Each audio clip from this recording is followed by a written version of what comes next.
Immortal Cultivation begins with time management. This video is purely for entertainment and does not infringe on copyright or laws.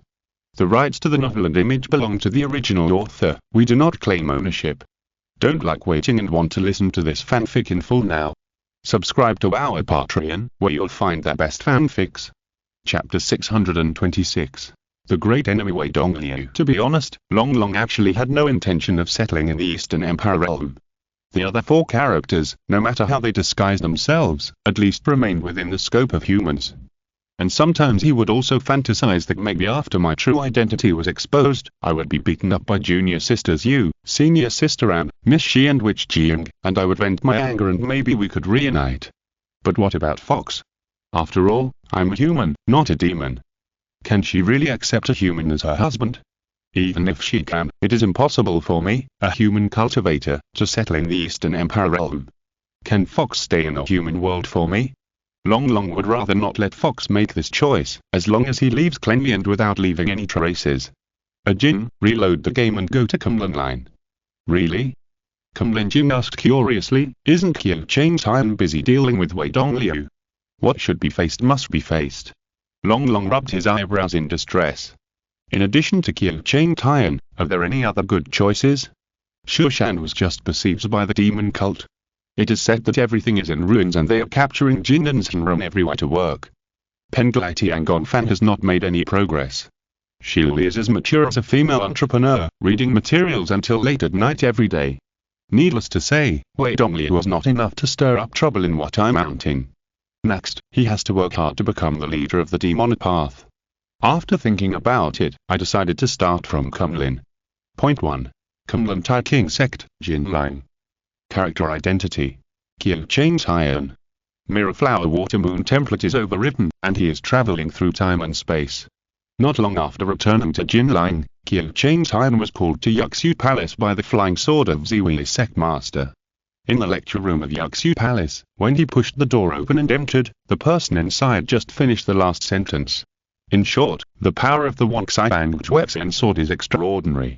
If you are not careful, a young cultivator may also perish. But what is more difficult is his illusion that can confuse people's minds. So far, this old monk has not figured out how he performed it. At this point, the man paused and slowly turned his head. Qiu Chang Tian saw clearly that this person was actually the wandering monk Yuan, the monk who was killed by Wei Dongliu with the Wangxai Bangjuexan sword and whose soul escaped. At this time, Yuan had no signs of physical destruction. From head to toe, he was intact. Qiu Chang Tian opened his mouth slightly, and only heard Ziwei Sect Master said slowly, "Come, Chang'an, meet senior wandering monk." Qiu Chang Tian hurriedly saluted. "Don't be so polite." Yuan smiled and gave him a false support. Kunlun is indeed a talent chosen by heaven to produce such a talent as Changjiang. Qiu Chang Tian showed a just right expression of feeling ashamed. The wandering monk personally entered the demon cave and found out a lot of information about Wei Dongliu. The head of Ziwei Sect continued, "You should also listen carefully, after all, he's your biggest opponent in the future." "I'm ashamed." The wandering monk Yuan shook his head and said, "At the time, the Wei demon had the Wangxai Bangjuexan sword and the bed of gold and silkworm gear in his hands. Even if I tried my best, I might not be able to defeat him. The decisiveness of his moves, the sharpness of his swordsmanship, the viciousness of his methods, and the depth of his scheming, he didn't look like an ordinary Jintan Xinren, but instead seemed like an old monster who had lived for more than thousands of years.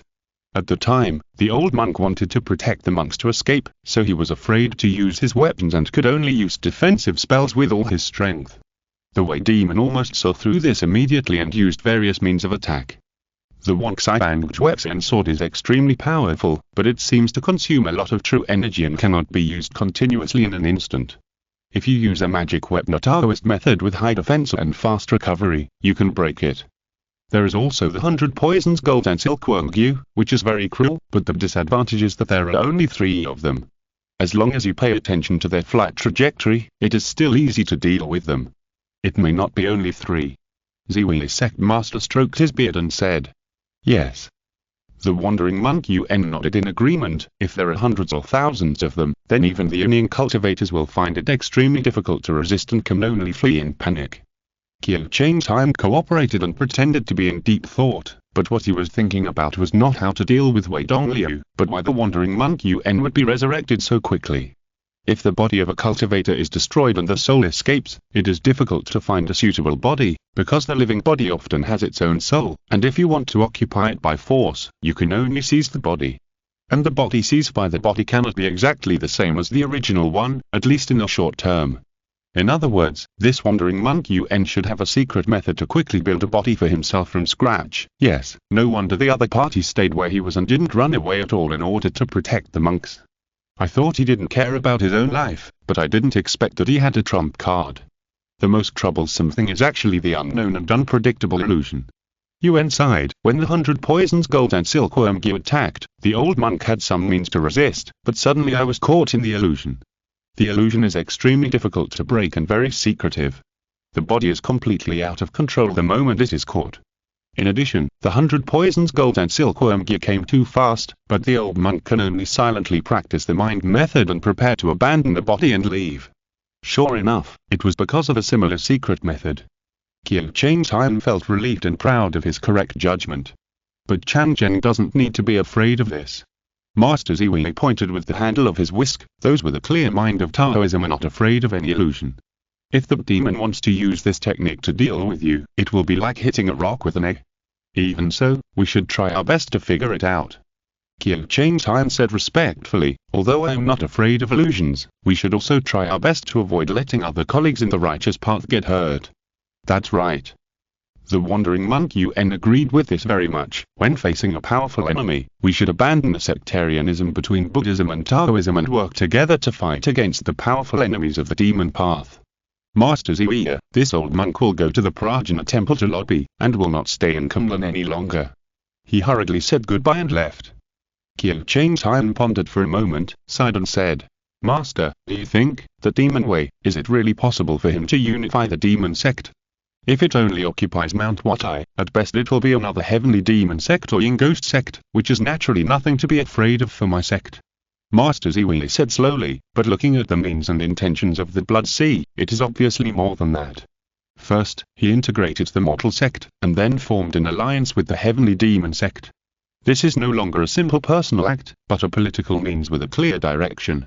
At least from the current evidence, the demon has already gained the support of both sects. If he can also gain the support of the ghost sect, then the actual leader of the demon sect will have been formed.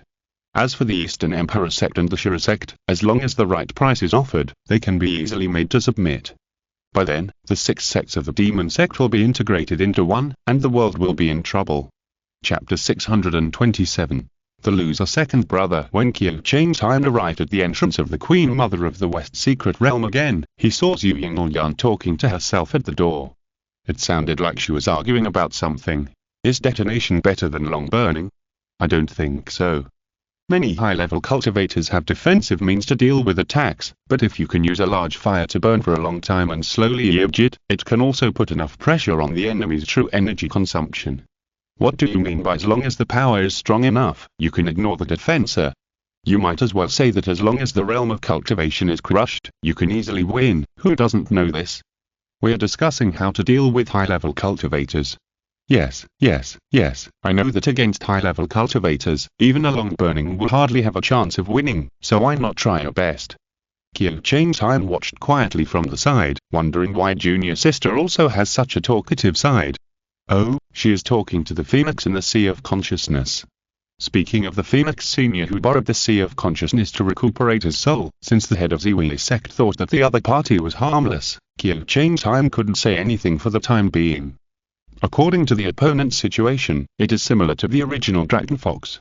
For some reason, they both have to seal their bodies for a long time in order to survive and wait for a turnaround. However, this Phoenix has lost its body and is even more miserable than the fox. It is probably similar to a Jing. Junior sister. Qiu Changtian greeted her. How is Senior Phoenix? Is he easy to talk to? His personality is pretty good. Zhu Yinglyan sighed. It's just that there is this weird argument of high-level bloodliner, crushing everything, which makes me a little tired. If the opponent's cultivation level is lower than mine, why should I study how to defeat the opponent? Well, senior brother, let me ask first. Qiu Changtian pondered. You said you would deal with a high-level cultivator. You are not using me as an example, right? Zhu Yingyan's expression stiffened slightly, and he quickly denied. That's not the case. Of course, I did use senior brother as an example, but it was only to make it easier for senior Phoenix to understand. It doesn't mean that I was asking her how to defeat senior brother. What's the harm? Qiu Changtai smiled. I remember that my former junior sister always aimed to defeat me, and she never hesitated to declare war on me openly. Zhu Yingyan was silent for a moment, turned his head and said, if I have to ask others for detailed advice on my senior brother's many secret methods in order to find a way to defeat him, wouldn't that be equivalent to putting my senior brother in an unfavorable situation where he could be seen through by others? Of course, I will defeat my senior brother sooner or later, but I will definitely not do it in such a despicable way. Senior brother, don't think so badly of me and test me like this, humph. Looking at this junior sister's view who is almost a textbook standard of Trasanda, Qiu Changtai couldn't help scratching his head. You go ahead and say it. I don't mind. I have so many cards up my sleeve that you can't even imagine. Of course, it's impossible to say this directly to junior sister's you, otherwise she will definitely be embarrassed, and even angry and mad. The sky will collapse, the earth will crack, her hands will be torn and her skull will be split. Anyway, it won't be a good reaction. So Qiu Changtai smiled gently, showing a slightly touched expression. Junior sister is still considerate of me. What else? Zhu Yingyan simply turned around to prevent Qiu Changtai from seeing her slightly red cheeks, say less sweet words, and quickly enter the Shogun secret realm to continue to train your spiritual consciousness. That's the real thing. Okay. Qiu Changtai knew that if he continued to tease, the thin-skinned junior sister would probably explode, so he nodded in agreement. The two entered the Queen Mother of the West secret realm again, and this time they saw that in the secret realm, on the edge of the Yuntai cliff, there was already an infant elder guarding. Changzhen greets Elder Dongzhen. Qiu Changtai bowed elegantly. Why is Elder guarding the secret realm here? Recently, the news that the trial level in the secret realm of Queen Mother of the West can train a spiritual consciousness has spread like wildfire. Elder Dongzhen stroked his beard and said, almost all the real people in the sect who were in the Golden Core realm and the God Qun level have come to participate in the trial, so the head sect leader called me to guard here and take care of anything. He looked at Qiu Changtai, then at Zhu Yingyan, and smiled. This ancient divine fire sect, which gathered many wishes to build 3,000 fire houses, actually has the effect of training spiritual consciousness. Who could have thought of it? For the Golden Core realm and the God Qun level, the most difficult thing is to have a strong spiritual consciousness in order to thoroughly penetrate the Golden Core. You have made a great contribution to our sect by discovering this secret realm. Shame on me. Qiu Changtai hurriedly stepped back to show that he did not dare to accept the compliment, and Zhu Yingyan also half-stepped back with his senior brother. No need to be so modest. Elder Dongzhen waved his hand and said with a smile, go in quickly. Qiu Changtai and his junior sister walked into the 3,000 fire houses. This divine fire trial secret realm, the 3,000 fire houses, is divided into 13 levels, and the more difficult it is, the more difficult it is. The two are currently only at the Golden Core realm of the godly stage, and their cultivation level is not high. Even though their strength is far superior to that of the same level, they can only reach the 6th level. As for the level rewards, for Qiu Changtai and Zhu Yingyan now, they are naturally mediocre and not worth mentioning. What they value is the ubiquitous red lotus fire in this environment, which sharpens and trains the cultivator's consciousness. After killing through the 5th level again, the two were about to enter the 6th level when they suddenly saw several Kunlun immortals coming from behind. The leader was senior brother Zhao Jinghong of the Golden Core realm of the subtle stage. His current strength is second only to senior sister Luo Baiyuan, and he is also the strongest competitor for the next Golden Core realm chief. Changzhen, Qingyan. Zhao Jinghong nodded kindly to the two, practicing here? Exactly. Qiu Changtai also agreed with a smile. Zhao Jinghong said a few words to the two, and then took the other two masters to say goodbye, and hurriedly walked towards the entrance of the 6th level. This Yunhong master, Zhu Yingyan suddenly said, he once came to the Zhu family in Tianan to ask for marriage, but the clan leader did not agree. Asking for marriage? Qiu Changtai asked in surprise, asking for marriage to whom? Junior sister Zhu gave him a you-know-who look. But at the time, weren't you still a disciple of cunning? Qiu Changtai laughed dumbly. It's just that he's attracted by my 7 Aqua Heart and Phoenix bloodliner. Zhu Yingyan said indifferently, even if he wants to find a Taoist partner, he only considers the potential of cultivation and the benefits it brings to himself. I can't stand such people. Hearing Zhu Yingyan's words, Qiu Changtai no longer called him by his Taoist name, but called him by his name. I see, but Zhao Jinghong has a very good image among the Jintan's Hinran, especially compared with the dullness of the eldest sister. He seems to be more skilled in dealing with people. Therefore, the brothers and sisters all recognize that he will be the next Jintan realm chief, but it turns out that he is such a person behind the scenes. What's the use of being good at dealing with people? In this sect, strength is still the key. Zhu Yingyan said indifferently. That's what I said. Qiu Changtai seemed to be thinking.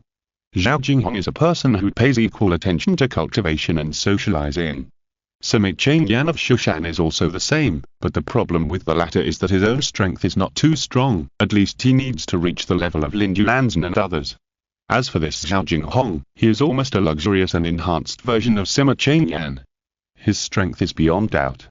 He is more than qualified to be the Grand Chief of the Golden Core Realm. His prestige among his peers is also extremely high. No, it should be said that he is a bit of an enhanced version of the first generation Qiu Changtai.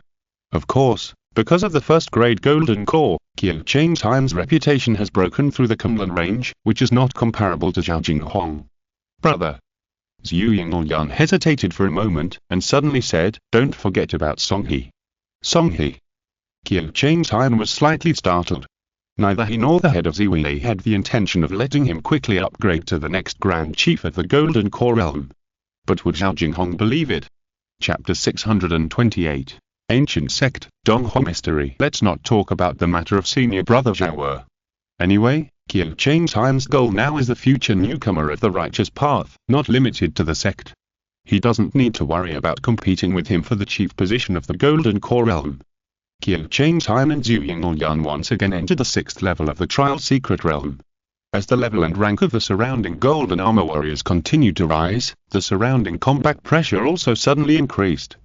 However, this time the two are well prepared.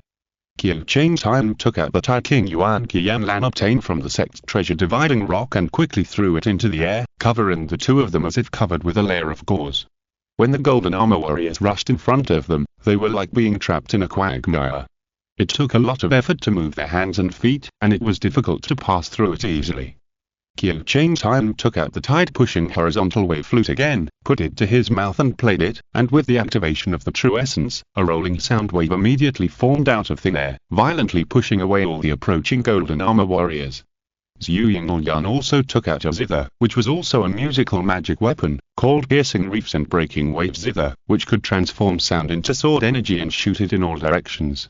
With only the cultivation of the Golden Core Realm, it was not enough for these sword energies to kill the Golden Armor Warriors of the 6th level in 1 second, but Zhu Yingyan had formed a 2nd-grade Golden Core. Although his true essence was not as abundant as Qiu Changtai's, it was enough to squander for a while, so he relied on a large amount of sword energy to completely wear through the defense of these Golden Armor Warriors in 3 or 4 breaths. One of them was responsible for defense, and the other was responsible for killing, but they just worked perfectly together, so that these Golden Armor Warriors could not get close and could only be killed by the sword energy sound waves. Finally, all the Golden Armor Warriors of the 6th level were eliminated, and the two successfully arrived at the end of the level, but it was also a similar luminous arch. Stepping into it, they entered the 7th level, but they saw that there was no ground below, but only a sea of red lotus fire. The fire of karma was so intense that even though that two of them were suspended in the air with their swords, they could still feel the karma rising like steam, as if their rational consciousness was being steamed alive. Junior sister, Qiu Changtai frowned and said, the training and beating at the consciousness in this 7th level seems to be more severe than the previous 6 levels combined.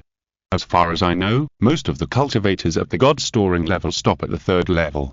Zhu Yingyan said seriously, and the 7th level requires a true person at the subtle level to reach this level. This difficulty is really hard for us to deal with now. Qiu Changtai said leisurely. Zhu Yingyan was silent for a moment, and suddenly a raging fighting spirit rose up. Brother, if you go all out, can you help me get through this 7th level? It's hard to say. Qiu Changtai said with a smile, let's try the quality of this level first, and then we can return the same way. Brother, why don't you have any arrogance? Zhu Yingyan snorted, you haven't even started trying yet, and you're already thinking about the way out? Before thinking about victory, think about defeat first. Qiu Changtai smiled indifferently. The two of them were arguing with each other, and soon many enemies of the 7th level appeared. There was a large army formation in front of them, walking on fire, full of murderous aura. Each army formation had about 5,000 golden armor soldiers, led by a golden armor general to kill the two. Those golden armor generals were all dressed neatly, with heavy armor. They not only held swords and spears, but also bows and arrows. At a distance of about 1 or 2 miles, they directly drew their bows and arrows and shot. Arrows were like meteors, and light was like lightning, instantly piercing Tai King Yuan Qianlan. Fortunately, Tai King Yuan Qianlan slowed down these arrows slightly, allowing Qiu Changtai and Zhu Yingyan to seize the opportunity to dodge with their swords. They only felt the terrifying energy brushing past them, and the strong wind almost swept them away. Yingyan. Qiu Changtai didn't even call his junior sister, but said in a deep voice, "This kind of power is hard to deal with, retreat." "How can you not beat him?" Zhu Yingyan said anxiously. This Doc senior brother clearly had some strength left, but he was lazy and said he couldn't beat him. It was really hateful. "Where is your 5 thunders? Take it out." Alas, Qiu Changtai didn't want to use the Thunder God Cone, because it consumed too much of his true energy, and there was no need to waste it on the 7th level. Wouldn't it be better to practice safely in the first 6 levels? Why be so competitive and eager for quick success? But if he didn't fight for victory, he wouldn't be Sister Zhu. He could only accept it helplessly, and took out the Thunder God Cone and Thunder God Hammer. As his true essence surged, he stimulated the silver-white lightning dragon. The dragon was so powerful that it easily devoured all the surrounding divine soldiers and generals. A large number of light arrows pierced the body of the thunder dragon, but the dragon made of Texao Thunder was not a real dragon, so there was no so-called vital point at all. It just continued to roar and attack everywhere, with thunder and lightning. Zhu Yingyan also compressed his true essence, and suddenly spit out golden threads from his mouth. The flames were faint, but sharp and unmatched. It swept through the army like a sharp blade, sweeping countless divine soldiers and generals into. Very good. Zhu Yingyan was very excited, thinking to himself, ordinary thunder and great light fire are indeed a little weak against the divine weapons and generals after the 6th level, but the Texao Thunder and Qiu Phoenix Fire, which are famous for their ability to attack and kill, can still work. No. Qiu Changtai was quite helpless, complaining, from the capacity of my and my junior sister's true energy, as well as the number of enemies in the distance, our true energy can't be consumed at all, and even the supplements of the elixirs we carry are not enough. Sure enough, about half an hour later, the two of them had exhausted their true energy, and there were few elixirs left. There were still crowds of people in front. Obviously, the 7th level not only upgraded the quality of soldiers and generals, but also doubled their number. Zhu Yingyan wanted to fight again, but was hugged by Qiu Changtai from behind, wrapped up with a sword light, and directly exited the trial secret realm. Back in Zhao Palace, reviewing the rewards for passing the level, the shelves were still filled with those ordinary quality magic weapon scriptures. Zhu Yingyan selected some magic weapons and flying swords, intending to take them back and donate them to the family. Qiu Changtai selected some scriptures, but they were not Qigong or Taoism, but relatively rare miscellaneous books. After leaving Zhao Palace, they saw several Kunlun Xingren sitting in meditation and breathing on the wide jade square outside to restore their true essence. The two of them also found a place to sit down. Zhu Yingyan was about to regulate her breathing when she suddenly heard the phoenix in her mind say, "The white dragon that your husband's pair of comb hammers just now triggered was the Texao Thunder among the 10 thunders of the human race." "Senior, do you know Texao Thunder?" Zhu Yingyan asked in surprise. "The Texao Thunder of the Donghua sect, how could I not know it?" Phoenix said, "However, your husband only has comb hammers, but no corresponding mental method, and there is no special environment in the Donghua sect to help him. The probability of being able to comprehend and cultivate Texao Thunder out of thin air is probably less than 1 in 10,000. Zhu Yingyan. She told Qiu Changtai about this, and the latter immediately became serious. "Excuse me, Senior Fen Wang, where are the ruins of the Donghua sect?" "I heard it is above the East China Sea." Fen Wang replied. Zhu Yingyan repeated it, and Qiu Changtai frowned and said, "The East China Sea is now the territory of Penglai. If the ancient ruins of the Donghua sect are still there, they should have been discovered by Penglai monks after so many years. Why have we never heard any news about this sect?" "Because it is not in the East China Sea." Fen Wang emphasized, "I said it is above the East China Sea." "Above." Chapter 629. Searching for relics on the East China Sea. Although Qiu Changtian is now at the Jindan realm, he is a very important big shot in the Kunlun sect. It would be fine if he only moved around in the Kunlun mountains, but if he wanted to go outside, he would definitely have to report to the Ziwili sect master. Qiu Changtian and Zhu Yingyan came to the lecture room of the Uxu Palace and told the Ziwili sect master that they were going out for training. The Ziwili sect master was silent, and a thought flashed through his mind subconsciously. Why are you going out again? Then he quickly realized. The three stages of the Jindan realm, the preservation of the spirit, the search for roots, and the subtle, are the cultivation of the spirit, the body, and the soul respectively. These practices are all accumulated step by step and naturally, and there is no need to look for external objects such as the Purple Palace secret medicine to assist oneself like the foundation building realm, the transformation of the mansion stage, but at the end of each stage, there'll often be a bottleneck, and only by breaking through the bottleneck can you enter the next stage. Could it be that Changzhen has already completed the preservation of the spirit stage? Thinking of this, the Ziwili sect master was also a little excited, but soon calmed down. How long has he been promoted to the Jindan? It has not even been 50 years. How could it be possible to jump directly from the preservation of the spirit stage to the search for roots? Even climbing the ladder to heaven is not done this way. How is your cultivation recently? He sat on the 9-colored lotus platform and said leisurely. Master. Qiu Changtian guessed what his master was thinking and said, my disciple's consciousness has been immersed in most of the golden elixir, but it has not yet reached the perfect state. This time I go out to find the location of the Tianxiao thunder. The head of Ziwili sect naturally knew the thunder method system that Qiu Changtian practiced. The first three thunders, Yushu, Shengzhao, and Dadong. In the ancient times when evil spirits were rampant, almost everyone knew a few moves. Now you can find them if you concentrate on searching. The middle three thunders, Xiandu, Beiji, and Jie. In ancient times, they were spells that only thunder practitioners could master. Now it is basically difficult to find. Qiu Changtian was lucky to get the secret scroll in the East Sea Palace. As for the last three thunders, Zaifu, Yushen, and Tegzhao, they were extremely profound and difficult to learn high-level thunder methods in ancient times. Now it can be basically determined that they have been lost. Whether they can be found is a matter of debate. Qiu Changtian was able to obtain clues about the Tegzhao thunder, and it was of great value. It was reasonable for him to go and look for it. In the past, the head of Ziwili sect would not have stopped him. But the last time you went out, you encountered an immortal level enemy. What happened? How can your master be assured that you can go out again? The head of Ziwili sect pondered for a moment again, thinking that if he really encountered an immortal level enemy, it would be an inevitable risk. Risks cannot be completely avoided after all, unless Changzhen is not allowed to leave Kunlun. This is definitely impossible, otherwise what should he do about the bottleneck during his practice? Yes. He finally nodded. Changzhen, Qingyan, you're related to the fate of Kunlun, so you must be careful and cautious when you're outside, and don't take it lightly. Seeing that the master neither gave the magic weapon nor arranged any bodyguards to accompany him this time, Zhu Yingyan was almost overjoyed. So the master finally trusted my brother and my strength and let us go out alone.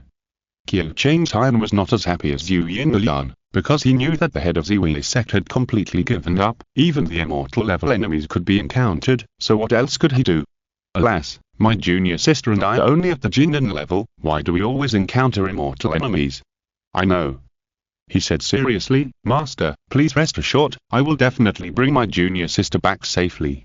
Looking at Zhu Yingyan, who was obviously much more proud, and then looking at Qiu Changtian, who was still respectful and careful, Ziwili sect master slowly sighed. If only Zhu Yingyan went out, he would never be at ease. Fortunately, Qiu Changtian was so steady and cautious, so he thought he should be fine. After the two left Uxu Palace, Ziwili sect master waved his whisk, pinched his left hand and began to calculate silently again.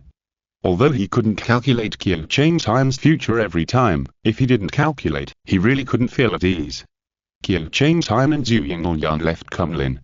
In order to be on the safe side, for example, being followed by a ghost in the demon sect to determine the direction of travel, they deliberately went north to a location close to the North Sea, then headed east along the coastline, and finally turned back to the south. In this way, the time used to travel almost doubled, but Zhu Yingyan was not dissatisfied. Because she knew that her husband was now a thorn in the side of the demon cult. If she was not careful when going out, she might really die. Qiu Changtai led his junior sister on a sword, walking and stopping, scanning the surroundings from time to time. It took about 3 or 4 days to finally reach the East China Sea. Junior sister, Qiu Changtai said slowly, we have arrived at the East China Sea. Ask the senior what to do next. Senior, Zhu Yingyan asked Phoenix for help in the Sea of Consciousness, only to hear the other party say blankly, Donghua Resident. I have never been there, how do I know? Zhu Yingyan. She was a little confused and asked quickly. But senior, didn't you say it was above the East China Sea? So we thought you, thought what? Fen Wang said in confusion, in my time, everyone knew that the Donghua sect was floating more than 6,000 feet above the East China Sea, but their base can move. After hundreds of thousands of years, who knows where it has moved to now? Zhu Yingyan was helpless and speechless, and could only tell the situation to his senior brother. Qiu Changtai was almost dumbfounded when he heard it. Don't know. Don't know what you said before. Wait, don't panic. Think about whether there is a way to break the situation first. Qiu Changtai quickly suppressed the boredom in his heart with his strong willpower, and his mind began to work at high power. Jing. Help me. I can't help.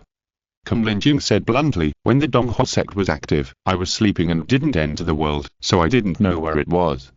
Qiu Changtai. Oops, I can't think of a solution. This is impossible. He and Zhu Yingyan stared at each other for a long time, and finally said helplessly, in this case, we can only try our luck. As everyone knows, if you continue to go up from an altitude of more than 2,000 feet, you will be attacked by the bewitching whispers of the demons. Probably because after Nui repaired the sky, most of the demons with low magic power can no longer pass through the sky and prey on the lower world as before. Therefore, they can only lie on the boundary wall of the sky, and coerce the human monks who are close to the sky, hoping that the other party's Tao heart will be unstable and self-destruct, and then they can absorb the other party's emotions through the sky. However, Qiu Changtai has a clear Tao heart and is immune to all illusion attacks. Zhu Yingyan has a 7-aperture exquisite heart and high resistance to illusions. Therefore, the two of them are able to stay at an altitude of more than 6,000 feet for a long time to find the location of the Donghua sect ruins. But there is still the same problem. The East China Sea is huge and boundless. If you want to find a floating sect ruins in the sky above the East China Sea, when will you find it? Miss Auto Secretary Doll has been tinkering with a module recently, saying that it can increase the update volume after installation. I will try to see if it works. If you're listening to this novel on a channel other than Mundo Fanfic Novelers, it means they downloaded and uploaded it without effort. We cordially invite you to visit our channel, Mundo Fanfic Novelers. There you'll find the original version of this story and you can explore many other novels of various genres. We're waiting for you to immerse yourself in a world of incredible novels. Chapter 630. The ladies meet, each unaware of the others. The scenery of the East China Sea is magnificent and boundless, which is completely different from the scenery of Kunlun with its rolling mountains. Zhu Yingyan was enjoying the wind and looking at the sea. From time to time, he would find an island to land and get some fish to feed the seabirds. He was enjoying himself. Qiu Changtai was bored, because when he was reading the game of Luoyan, he had already vomited from looking at the sea view. The room Luoyan was living in was still a sea view room. He roughly calculated the area of the East China Sea and the search speed of himself and his junior sister, and found that it was impossible to search the entire East China Sea, because according to Fen Wang, the ruins of the Donghua men garrison floating in the air would move, and it was very likely to move to the area they had already searched. In the final analysis, we can only hope for luck. It would be great if the lucky Mishu was here. He was thinking about this when he suddenly heard someone in front of him exclaim, "Is it Xinjiang Xinren and King Xinren?" Shili landed on his sword and saluted. Qiu Changtai. For a moment, he couldn't even tell whether it was his bad luck or Mishu's good fortune that led her here. Luli? Zhu Yingyan was a little surprised, so he went up to greet her. It's interesting to say that when the two first met, they were both at the foundation building stage and were preparing to go to the East Sea Palace. As a result, they were jealous of Qiu Changtai on the eve of their departure, and they had a big quarrel. Now Zhu Yingyan has become a second-grade Jindan Xinren and married Qiu Changtai, which can be said to be a great victory.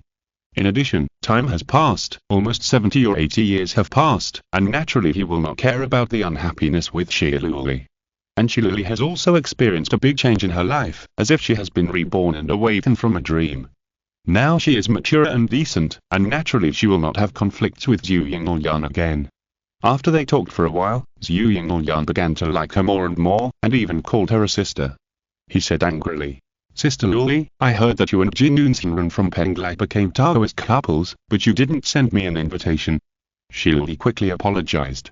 "Sister Yinlian, my father passed away too suddenly at the time, and Tiangong Fan was in ruins, so Jinun and I had no time to celebrate.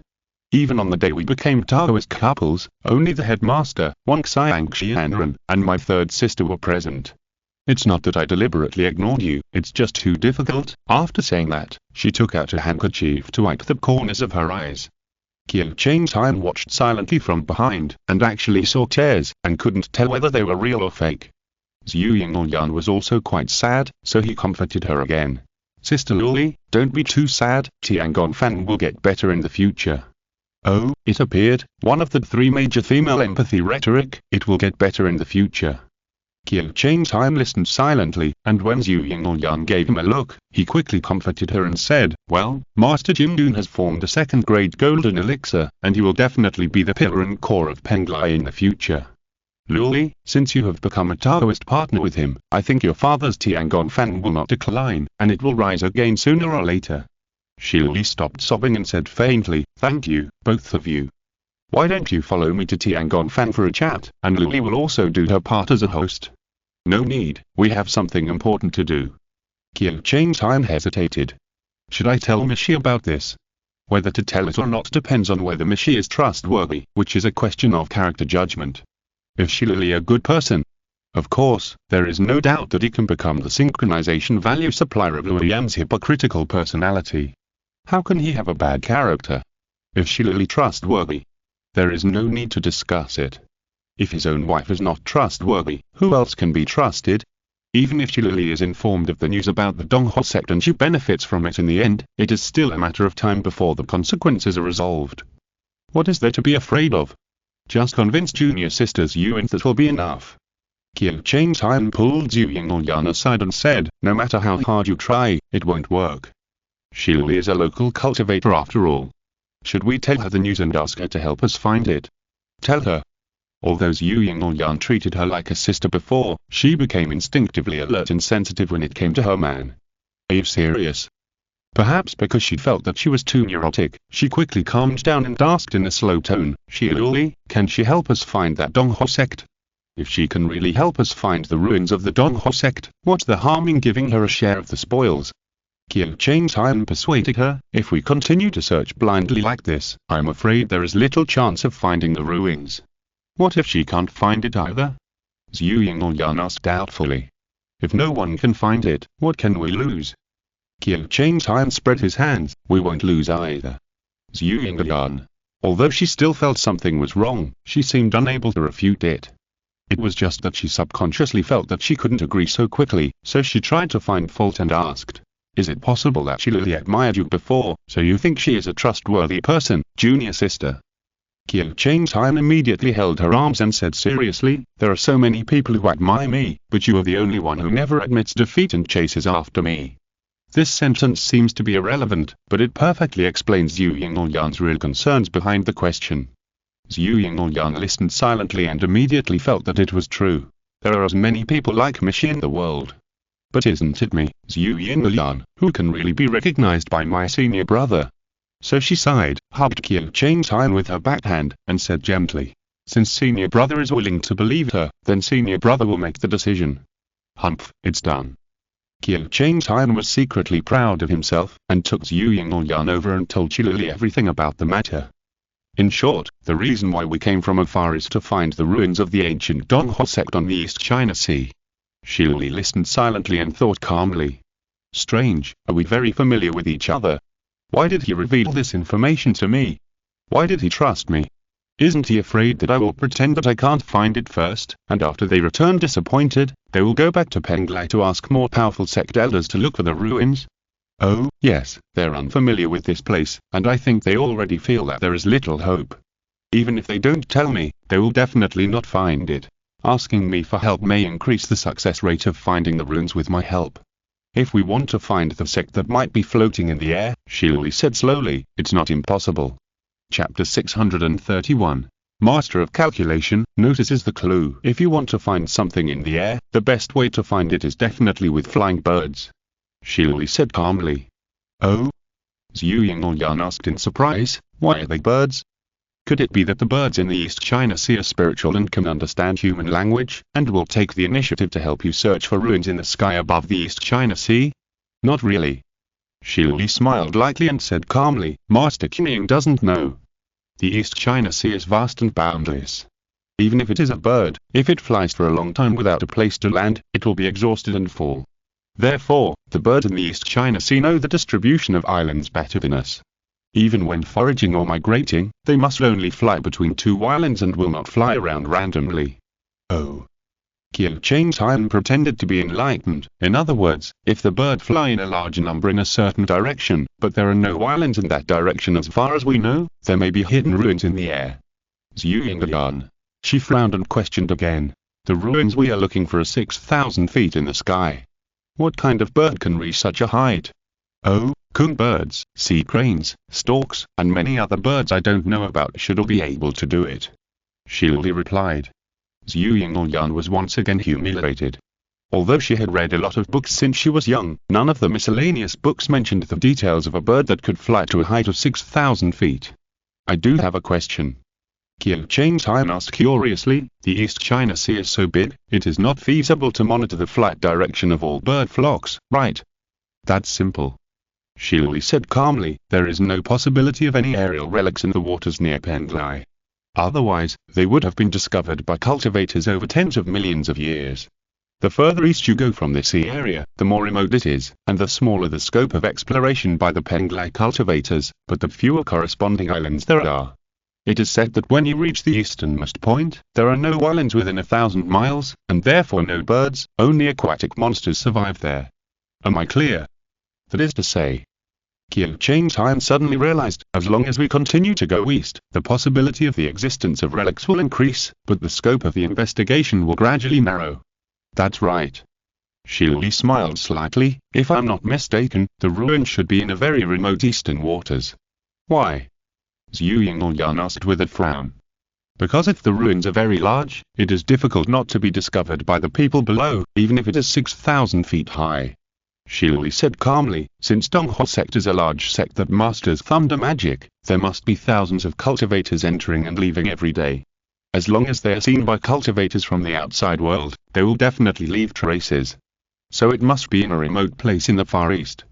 Qiu Changtai nodded. Zhu Yingyan became more and more unhappy and asked again. If it is too remote and no birds can reach there, how can we find it? If it is really that remote, it will be very inconvenient for the cultivators of the sect to enter and exit the outside world. Shiloli analyzed. Every time it takes several hours to fly a sword to reach Shenzhou, who can stand it? If I were the head of Donghua sect, I would definitely choose one of them. It must be remote enough to prevent the whereabouts from being leaked, but it cannot be too far away from the Shenzhou mainland, she finally concluded. In my opinion, it is unlikely that the flock of birds cannot reach it. It is also very simple to verify this. Qiu Changtai said with a smile, just go and look for it, and you can confirm it. Zhu Yingyan was really angry. He is obviously my husband, but he plays the same trick with Shiloli, and I feel like an outsider. While Shiloli was not paying attention, she glared at Qiu Changtai fiercely. Qiu Changtai. Oh, the young lady is jealous. But the look of junior sister who is hesitant to speak is cute. Eating more vinegar is good for sterilization and disinfection. The three of them flew together and followed Shiloli to the eastern sea. I don't know how long it took. Qiu Changtai looked around leisurely and confirmed that they had arrived at the uninhabited sea area. Zhu Yingyan just looked gloomy, wanting to get angry but not knowing how to get angry, so he could only stay there and not say anything. Shiloli's expression was calm, as if she didn't see anything, but Qiu Changtai knew that she definitely saw it. Okay. She suddenly stopped and said, just look for it around here. How to find it? Zhu Yingyan asked coldly. Wait a minute. Shiloli took out 6 copper coins. Oh, Mrs. Copper Coin Divination is here. Qiu Changtai was secretly refreshed. Is this a calculation? Zhu Yingyan asked in surprise. Yeah. Shiloli replied indifferently. Seeing that she had no intention of explaining more, Zhu Yingyan was too lazy to ask more questions and just continued to watch how she performed. She only took the 6 copper coins in her hand, threw them up, then caught them gracefully, opened her palm to take a look, and threw them into the air again. This went back and forth, throwing 6 times in a row, catching them each time, and catching 6 copper coins at the same time. Qiu Changtai and Zhu Yingyan looked at her in a daze, as if they were watching a magical acrobat. Okay. Shi finally said, continue to the southeast, and stop when you see Kun. Kun? Zhu Yingyan said in surprise, are you sure there is a giant monster like Kunpun in the East China Sea? It's not Kunpun, it's Kun. Shi corrected her, a hidden dragon in the wild means that it has not yet transformed into a rock. Isn't that dangerous? Qiu Changtai asked hurriedly. Zhu Yingyan raised her eyebrows and was about to say something sarcastic to vent her anger, when she suddenly noticed something strange. Why did her senior brother subconsciously think that Shilili's calculation result was correct without any doubt, and then think on this basis? Something is wrong. She decided not to expose it for the time being, and observe it carefully. The 3 of them turned around and headed southeast. About 2/4 of an hour later, Zhu Yingyan suddenly asked, hasn't it appeared yet? How long will it take? Soon. Shilli replied, didn't you notice that it's very calm around here? Zhu Yingyan looked around and found that it was indeed very calm. There was no wind, no waves, and the sea surface was as flat as a field, with only slight ups and downs.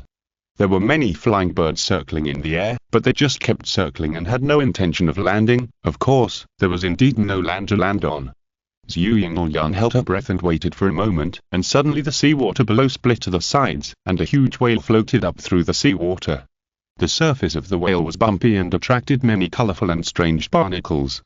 The seabirds immediately chirped with joy, and flocked to the whale's back, scrambling to eat the barnacles. After they have eaten their fill, follow them and see where they return to roost. Shilli said with a smile. Zhu Yingyan had a blank expression on his face, and then he remembered that there were indeed not many islands nearby on the way to this place. So, we found it now. Okay, I admit that Shilili is indeed a master of calculation, but did senior brother Gao know this a long time ago? When did he become so familiar with Shilili?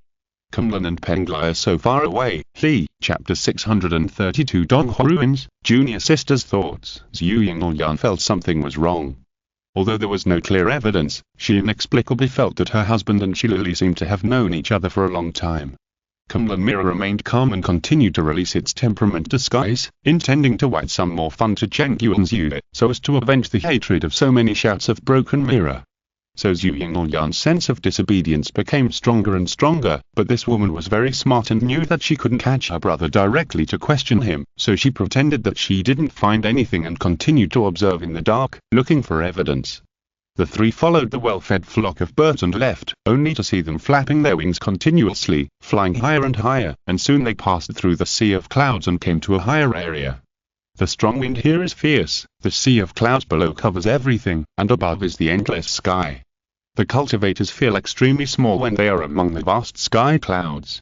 In the distant sea of clouds, a fairy mountain loomed in the mist, and a large handful of sunlight sprinkled on the fairy mountain, covered by golden gauze, surrounded by holy light, and countless birds hovered in the sky, showing the solemn atmosphere of the fairy family. Even though that 3 of them were mentally prepared, they couldn't help holding their breath at this time, and their hearts were hot. This kind of magnificent sect site is no less inferior to the East China Sea Palace Secret Realm and the Kunling Great Light Palace Secret Realm. It is conceivable that the Donghua sect must have been a big sect like the 3 pure ones in ancient times. If the various cultivation resources in it are still there today, there may be a kind of high-ranking secret treasure. So the 3 of them followed the flock of birds and flew forward on their swords. As soon as they arrived near the mountain gate, they were oppressed by invisible pressure. There is a ban on flying with swords here. Qiu Changtai widened his eyes and didn't see where the forbidden magic circle was designed. Could it be hidden directly in the space like the secret realm? As we all know, generally speaking, only when you reach the level of an immortal can you have the ability to open up a secret realm, and the underlying mechanisms of the secret realm are written in space. Because Qiu Changtai's cultivation is not enough, he can't see the forbidden rooms behind the secret realm, even if he has enough knowledge of the formation. Be careful. Zhu Yingyan pulled his arm and said. Yes. Qiu Changtai calmed down and took the 2 of them up the stairs. The steps were not high, and soon the three of them crossed the mountain gate. In the welcoming square, there stood a statue of a Taoist priest. The Taoist priest looked to be in his 30s or 40s, with a sword on his back, a Taoist robe fluttering, a scroll in his left hand, a sword in his right hand, his body leaning forward, his eyes like a precious light, calm but majestic. Zhu Yingyan and Shilili looked at the statue of the Taoist priest at the same time, guessing that this was probably the founder of the Donghua school, and they couldn't help but feel respect. Only Qiu Changtai walked around the statue and confirmed that it was not wearing any rings or anything like that. To be honest, if there was any magic weapon hidden in the statue, wouldn't it have been discovered by the Donghua sect long ago? Mirror, scan. But Qiu Changtai was a cautious person who didn't mind the trouble, so he decided to check it from inside to outside. Nothing special, it's just an ordinary stone statue. Kunlun Mirror replied. Ordinary. Qiu Changtai said suspiciously, the material of this stone statue is like rock but not rock, like jade but not jade. Why do I seem to have seen it somewhere? Oh? Kunlun Mirror pondered for a moment and said, you're right. Do you remember the 5 gears converging to the origin cave? Qiu Changtai immediately recalled. That was when he was still in the Foundation establishment realm. Penglai Luoyan once asked Xuandu Master for information about the Purple Mansion secret realm, and finally got the information about the 5 gears converging to the origin cave. This cave is located at the extreme eastern edge of the East China Sea. There is a stone tablet near the entrance of the seabed. 4 large characters are vaguely engraved on it, but it is no longer recognizable. Now that I think about it, the stone tablet and the stone statue are made of the same material. So, the 5 gears Kaoyuan Cave, as well as the Dongji Palace built by the Dragon Clan in the depths, are related to the Donghua sect. Qiu Changtai pondered for a moment and looked at Shilili next to him. She looked as calm as ever, but her eyes were fixed on the stone statue. Obviously, she had discovered the problem. Then, suddenly, a hand fell on the soft flesh of his waist through his Taoist robe, and then pinched it hard.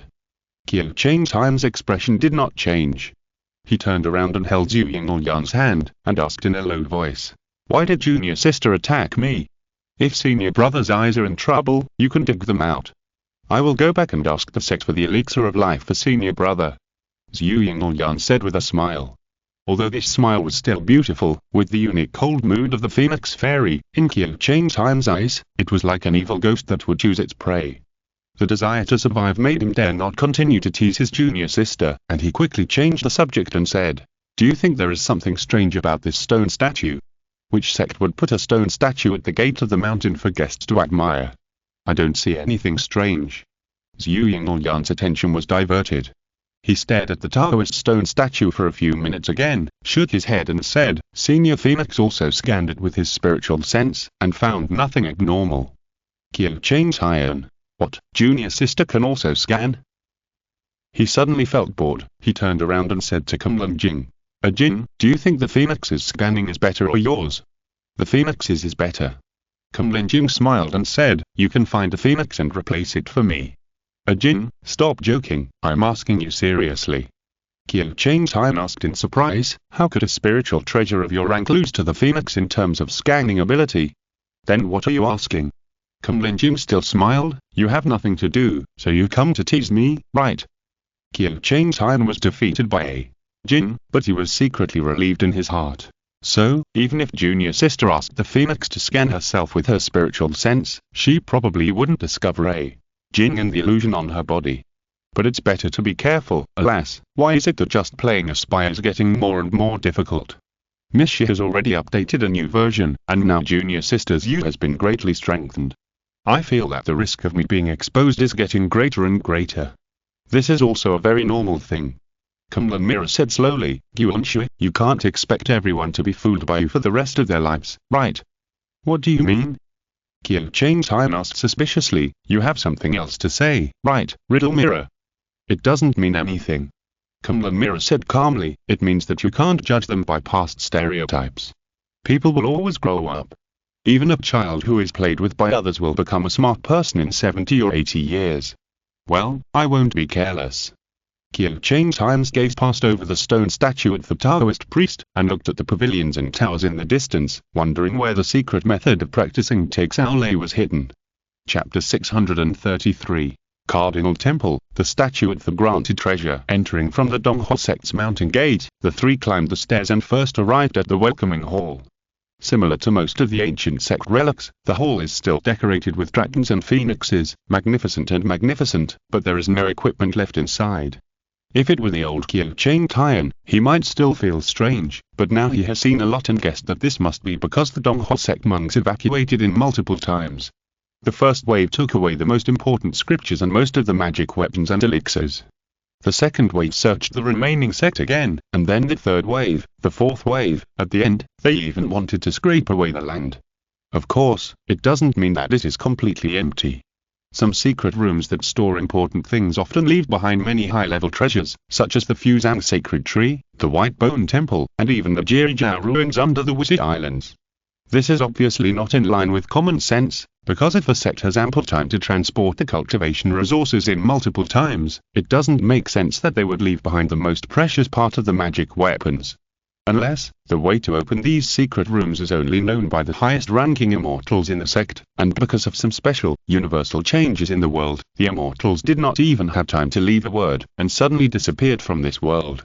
This will lead to the sect being plundered, but the most precious treasures are not seized, and remain in the secret room safely, because the only immortal who can open the secret room is suddenly gone. It is precisely because those immortals who lived as long as the heaven and earth in the past have now all disappeared from the world, resulting in the matter of repairing the sky falling on my head. As for why the immortals disappeared, Qiu Chang Tian currently has too little information, so there is no way to infer it. The only sentence that I don't know if it can be used as a clue is the celestial sphere intersection that A. Jin accidentally let slip last time. The three passed the welcoming hall, the main hall, the side hall and the back hall, and they were all empty. This is why many cultivators don't like to explore the ruins, because the harvest output is too unstable. Qiu Chang Tian was very calm, because he didn't plan to find any high-level magic flying sword. Of course, if there is one, he will definitely accept it. He just wanted to find clues to the cultivation of Taixao Lei. Zhu Yingyan was also very calm, because she came with her husband anyway, and she just followed Qiu Chang Tian wherever he went. Shili was also very calm. It's better to say that since the version update, she has always had this kind of unpredictable expression of thinking, hiding everything in her heart and not liking to tell others. It took almost 2 hours for everyone to search most of the buildings, but they didn't even find a table. This is too clean. Zhu Yingyan sighed and said, in this way, only the last hall is left. I have a hunch. Shili suddenly said, what Chan Zhengzhen is looking for will definitely be found in that hall. Is this the result of the calculation? Zhu Yingyan raised an eyebrow and asked. No, it's just a hunch. Shili smiled faintly. Qiu Chang Tian wisely pretended not to hear, because he had a premonition that if he interrupted, something bad would happen immediately. If the welcoming hall was in front, then the last hall was located at the highest point of the entire sect, that is, the top of the hill. Unlike the surrounding houses, it was isolated by a large number of trees on the hillside. The three climbed up along the forest path, and they could only hear the sound of birds singing around them.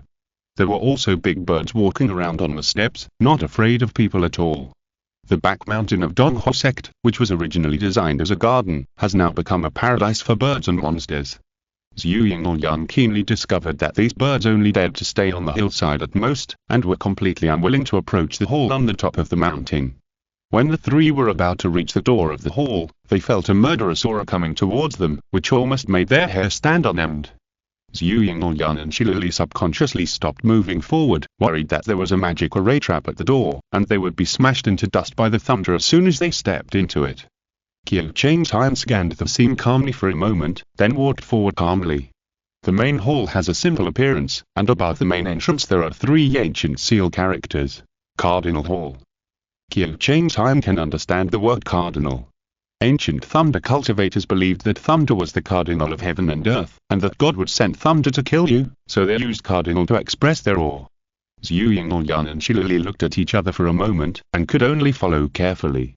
The former's hands in the sleeves of his Taoist robe had already pinched the Taoist formula, while the latter silently held a small bottle containing the Gao Chenyo Poksensha. Qiu Chang Tian stepped into the main hall and saw a 3-headed, 6-armed, angry statue enshrined in the center of the hall. The statue was surrounded by a strong evil spirit, and in front of it were 6 or 7 dirty cushions and a copper incense burner, nothing else. The incense burner was dark with a few sticks of incense in it. Kyo Chang's Time stared at it for a while, and then he heard Kumlan Mirror suddenly say, "Light it up." "Is this incense a mechanism?" Kyo Chang's Time asked in surprise. "The incense has a wish power." Kumlan Mirror replied, "The statue has self-awareness, but it is sleeping. If you light incense to worship it, it should respond to you." Kyo Chang's Time thought for a moment, then lit one of the incense sticks. Not long after, the statue began to buzz and suddenly said, "Are there any disciples who want to participate in the trial?" Kyo Chang's Time reacted quickly and said before Zhu Yingyan and Shilili could speak, "Come and learn the secret method of Take South Thunder." The statue was silent for a moment and replied, "To learn Take South Thunder, you must first master the 6 thunder methods of Yushu, Shengzhao, Daidong, Xiandu, Beiji, and Qi, and bring the sect's magic weapon before you can enter the trial." Kyo Chang's Time responded and pinched many Taoist formulas. 6 kinds of lightning flashed in his palms one after another. Finally, he took out the Thunder God Cone and Thunder God Hammer with both hands and held them in his hands. The statue was silent for a moment and said, "Please enter and participate in the Take South trial." Kyo Chang's Time went into the inner hall. Zhu Yingyan and Shilili looked at each other for a moment, and the latter took a half step back, indicating that she should go first. "Are there any golden fire Taoist methods that can be practiced?" Zhu Yingyan asked in a deep voice. "Yes." The statue stared at her and said, "The art of 9 dolls Yang Main Wei Lei Fu Guan Jingo, abbreviated as the art of 9 dolls Thunder and Fire. Are you willing to learn it?" "I'm willing to learn it." Zhu Yingyan did not hesitate. "Go in and accept the test of passing on the law," the statue said. So Zhu Yingyan also walked in. Shilili stayed alone in the hall, pondered for a long time, and slowly asked, "Disciple, I want to ask, do you have a magic weapon?" "Yes." The statue said, "But treasures cannot be given lightly, and the law cannot be passed lightly. It also requires passing the test." Disciple wants to ask for a magic weapon. Shilili asked calmly, "Some people's fate is difficult to calculate.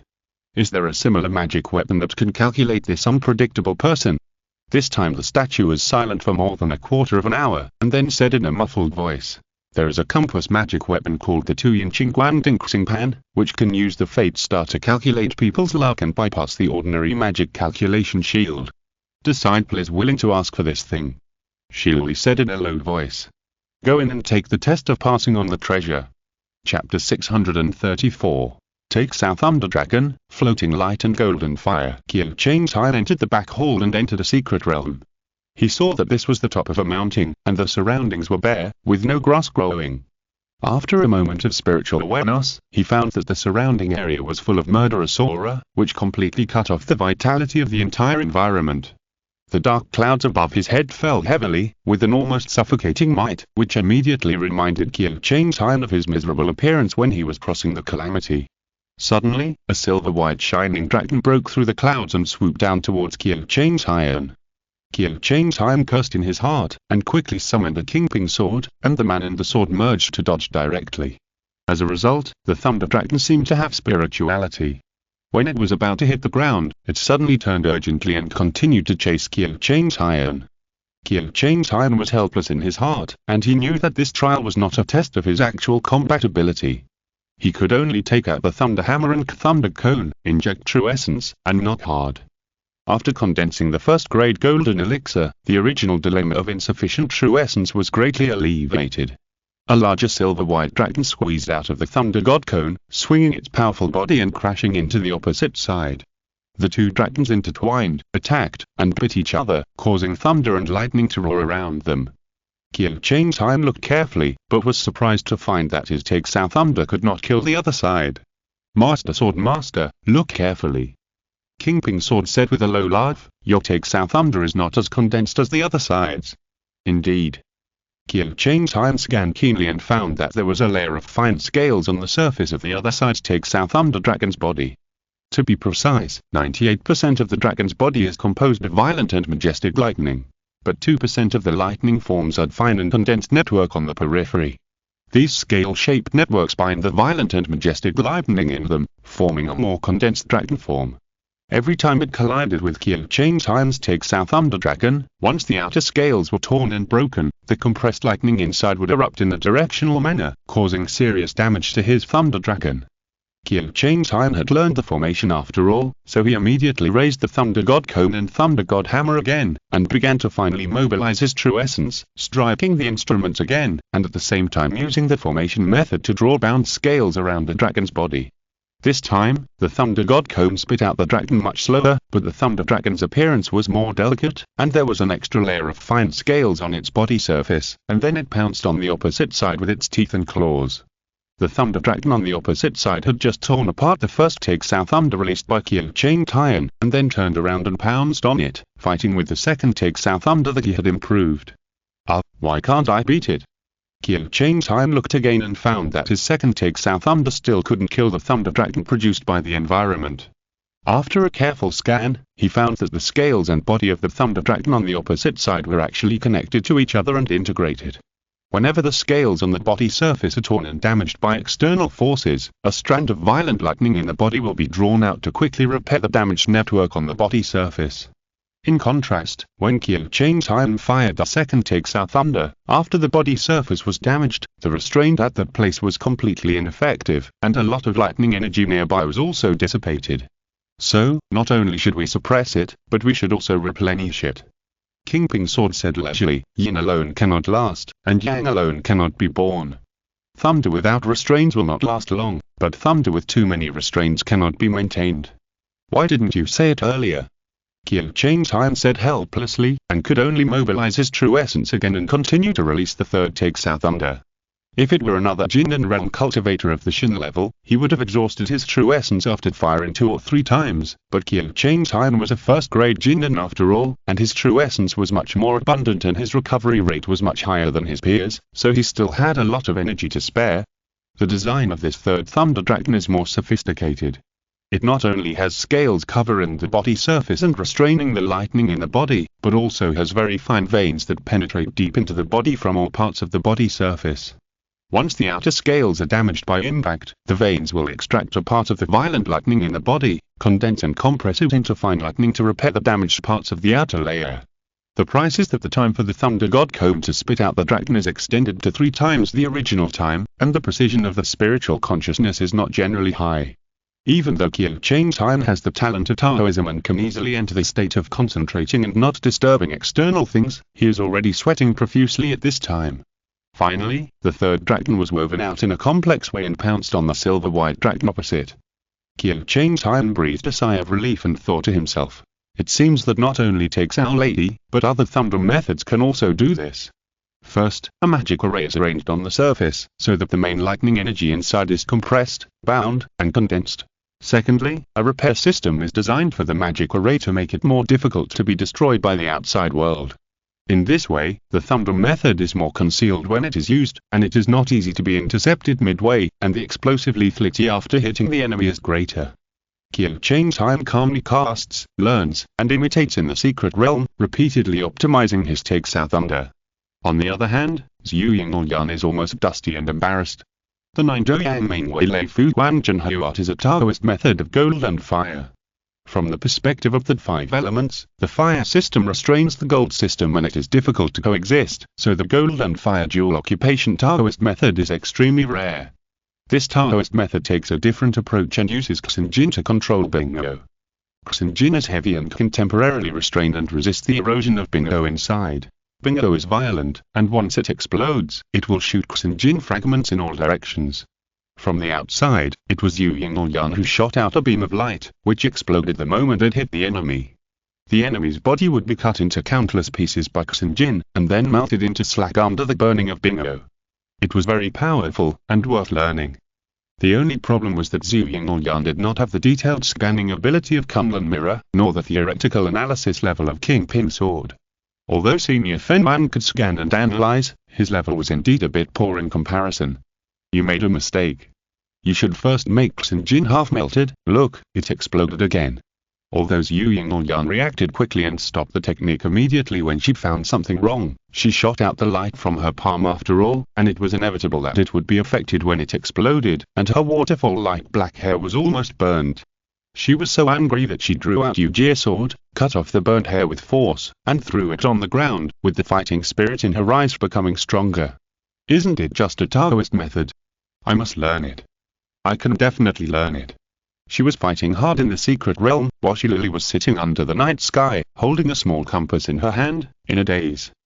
The name of the compass magic weapon was called Pan, which was a relatively complex method of calculation, which could use the stars and celestial phenomena to deduce the avenue, and was completely different from the copper plate divine calculation she had learned from the secret realm of Sun Mountain. To be precise, the copper plate divine calculation was good at calculating things, while the fixed star deduction was good at calculating people. And the person she had been thinking about was none other than her husband, Jin Yunxinren Luoyan. Chapter 635 Luoyan, Don't Let Me Catch You. From a very early time, she really felt that there was something wrong with her husband Luoyan. Of course, the earliest was when he was entering the sect. He said that he had never read the Taoist canon, but he got an extremely high score in the exam. As a result, Miss Shi, who was originally not interested, was attracted to him all of a sudden.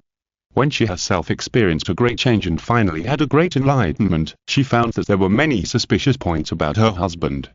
The most obvious thing was that he liked to treat her as a fool and say some deceiving and bluffing words. For this reason, Shirley was also a little unhappy, and even deliberately explained things in detail in front of him, hinting that I am not stupid, but it seemed to have no effect. In addition, another thing is that Luoyan seemed to be hiding a lot of things from her. For example, the second-grade golden elixir. How did it suddenly become a second-grade golden elixir? Obviously, it was on par with my cultivation progress before. Chuandu sect master and Wonxai and Immortal did not suspect that because they did not spend time with Luoyan day and night, and could not grasp his daily life and travel. But she Lily consulted Nianu's travel records of Luoyan for nearly 70 or 80 years, and combined with data analysis, he found strangely that if he wanted to get more than 400 years of Wonfu cultivation in these trips, he would have to get 10 years of cultivation on average for each trip. This is obviously quite strange, because his upgrade rate is too fast. And based on Shilili's previous understanding of Luoyan, although he always likes to play tricks on himself with words, his care for himself cannot be fake. This makes it even more impossible to explain why he can accumulate Wonfu cultivation so quickly and not share it with himself. Even if it is due to objective reasons, you can't share it, then at least don't hide it from me. Considering that if you ask directly and openly, there is a high probability that you will use the tricks to deceive children to prevaricate, so Shilili intends to calculate how many secrets her husband is hiding from her. As a result, it is found that the fate of her husband seems to be covered up by some very high-end means, so that it is impossible to calculate even a little bit. Although Shilili's cultivation was not high, she did have some knowledge in arithmetic. In her opinion, this method was at least at the level of the immortal level, which was completely beyond her understanding. Even the most profound arithmetic taught by the immortal Yingxuantan Zhongmingjian in the secret realm of Sun Mountain was not to the point where she could not get started. Now Shilili has been able to confirm that there are too many mysteries hidden in her husband, so many that even she can't feel at ease. Since the incident with her senior brother, senior sister and father, her biggest fear is to lose her family again. She has lost too much. Holding the Liangqiaqingguangdingxing plate, Shilili pinched the sword finger with her other hand and poked the compass a few times. Lock my husband, Luoyan. The needle on the compass turned rapidly. In the secret realm, Qiu Changtian was standing in the air, quickly digesting the knowledge he had learned, and suddenly heard Kunlun Mirror exclaim. What's wrong? Qiu Changtian asked in surprise. It's okay. Kunlun Mirror said with a smile. Is there anything wrong with my training? Qiu Changtian asked suspiciously. Nothing is wrong. Kunlun Mirror said calmly, with my scan results, your learning conditions are much better than those of the original Donghua sect monks. How could there be any problems? Jin, although your scan is indeed very useful, this cannot be a reason for you to be proud and complacent. Qiu Changtian said earnestly, be humble, be humble. Kunlun Mirror. She looked calm on the surface, but in fact she was very angry, so she simply released the magic shielding protection on Qiu Changtian, opened a small hole so that Shilili could lock him. Shilili was delighted to see that the needle finally stabilized, and pinched a few sword gestures again, but found that the compass did not respond at all. To explain it in terms of magic, the magic weapon only broke through the shielding layer and locked Luoyan, but the rest was completely covered by the shielding, and there was no way to calculate more. Or is my magic not good? Shilili thought to himself. Since I can lock onto him, it means that this astrology can bypass the shield, but my astrology ability is not strong enough, so I can't calculate more. I can set a small goal first. For example, calculate his position. Thinking of this, Shirley put away the magic weapon and left the secret realm, and saw Qiu Chang's Hyun just coming out of the inner hall, while Zhu Ying seemed to be still accepting the trial. Frenchie. Qiu Chang's Hyun said gently, "How is the trial going?" "Thanks to Master Chan Zhen, it's going well." Shirley smiled slightly. As for what they got specifically, they didn't talk about it at all.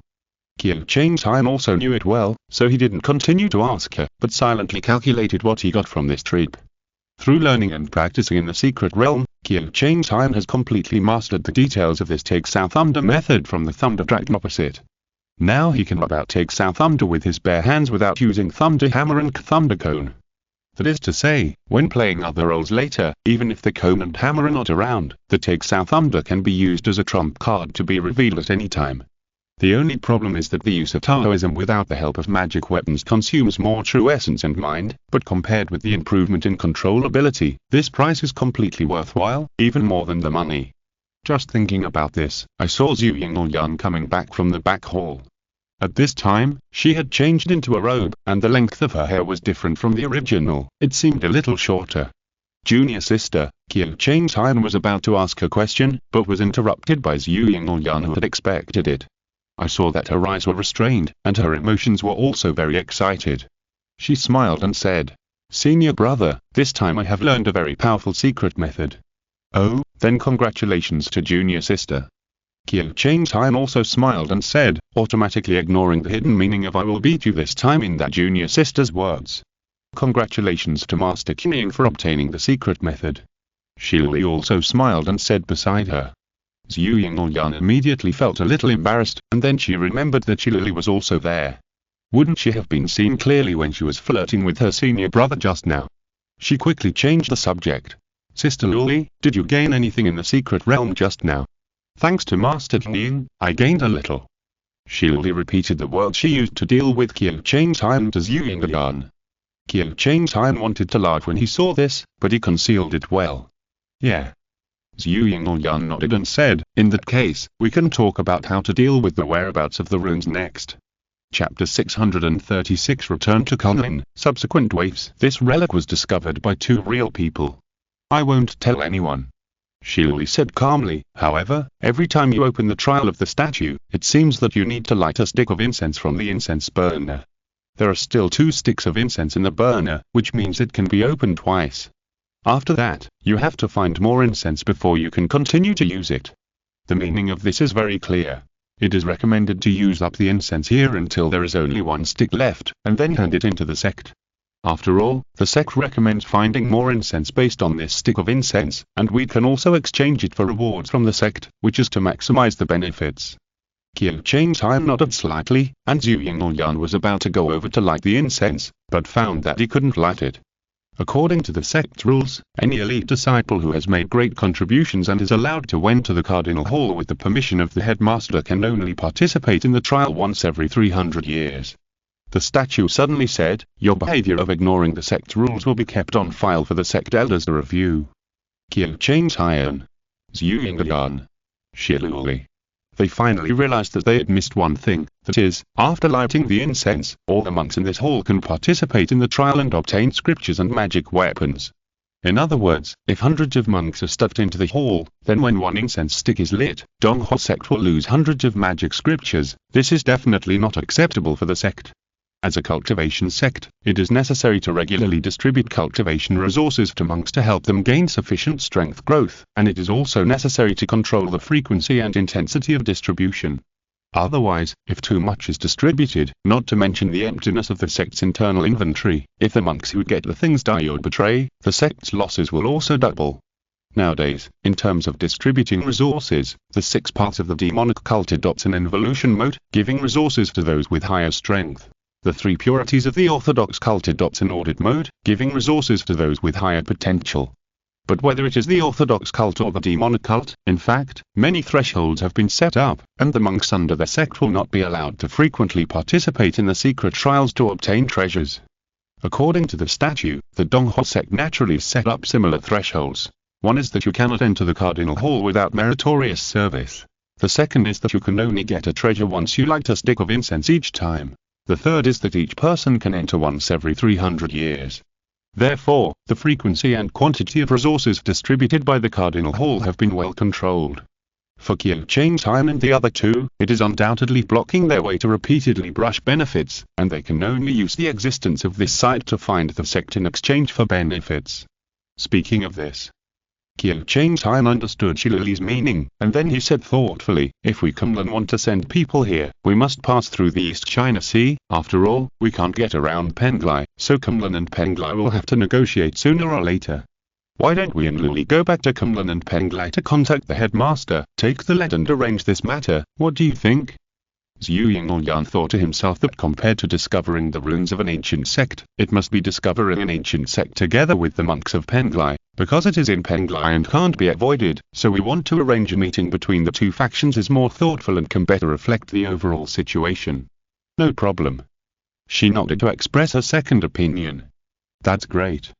Shilleli also echoed, then I will go back and test the headmaster's attitude first. Although it was just a test, everyone knew that the headmaster of Chuandu would most likely agree directly. As the leader of the Orthodox sect, Kunlun has always been Penglai's biggest customer and protector. Penglai could not possibly be hostile to Kunlun over such a matter. So everyone said goodbye to each other and flew back to the sect. Back to Kunlun, coming to Yuxu Palace, Qiu Changtime and Zhu Yingyan told the Ziwili sect master everything. Ziwili sect master looked calm.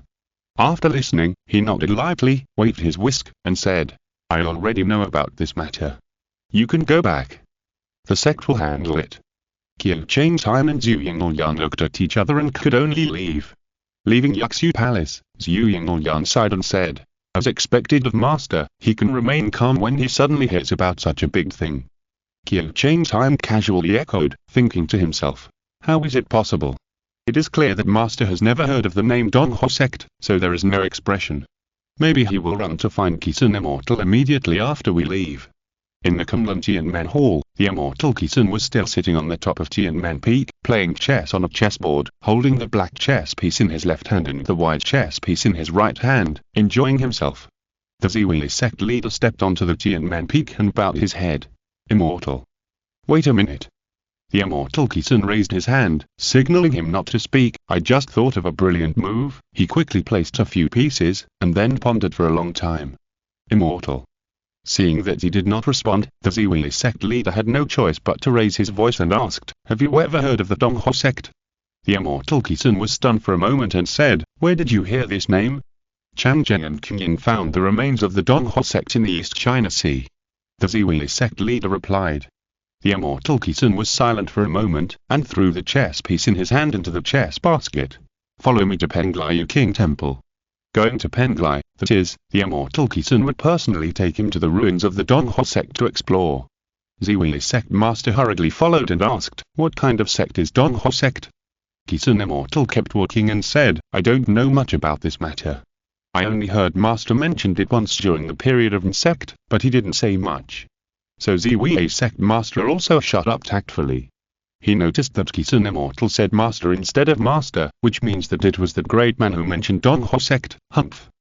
Qisun Immortal sneered, with the power of a mere sect, you want to resist the intersection of the celestial spheres. How is it different from a mantis trying to stop a chariot? Ziwili sect master didn't say anything. He knew that the four words intersection of the celestial spheres involved the origin of the world, which was not something that the nascent soul stage could explore. The two hurriedly flew to Penglai in the East China Sea, only to see Wang Xiang Immortal and Chuandu sect master waiting there and greeted them. Qisun. The Wang Xiang Immortal frowned and said, how did the juniors suddenly find the Donghua sect? Some time ago, Changzheng told me that he wanted to look for a thunder technique. The Ziwili sect master explained, but I didn't expect to find that Donghua sect. What did they get from the Donghua sect? The Chuandu sect master reminded him, don't bring disaster upon yourself. The Ziwili sect master was startled, and when he saw the Qisun Immortal nodded, he quickly said, I'll send a letter to ask him by flying sword. After that, he threw a small sword from his sleeve and flew directly to the west. If you're listening to this novel on a channel other than Mundo Fanfic Novelers, it means they downloaded and uploaded it without effort. We cordially invite you to visit our channel, Mundo Fanfic Novelers. There you'll find the original version of this story and you can explore many other novels of various genres.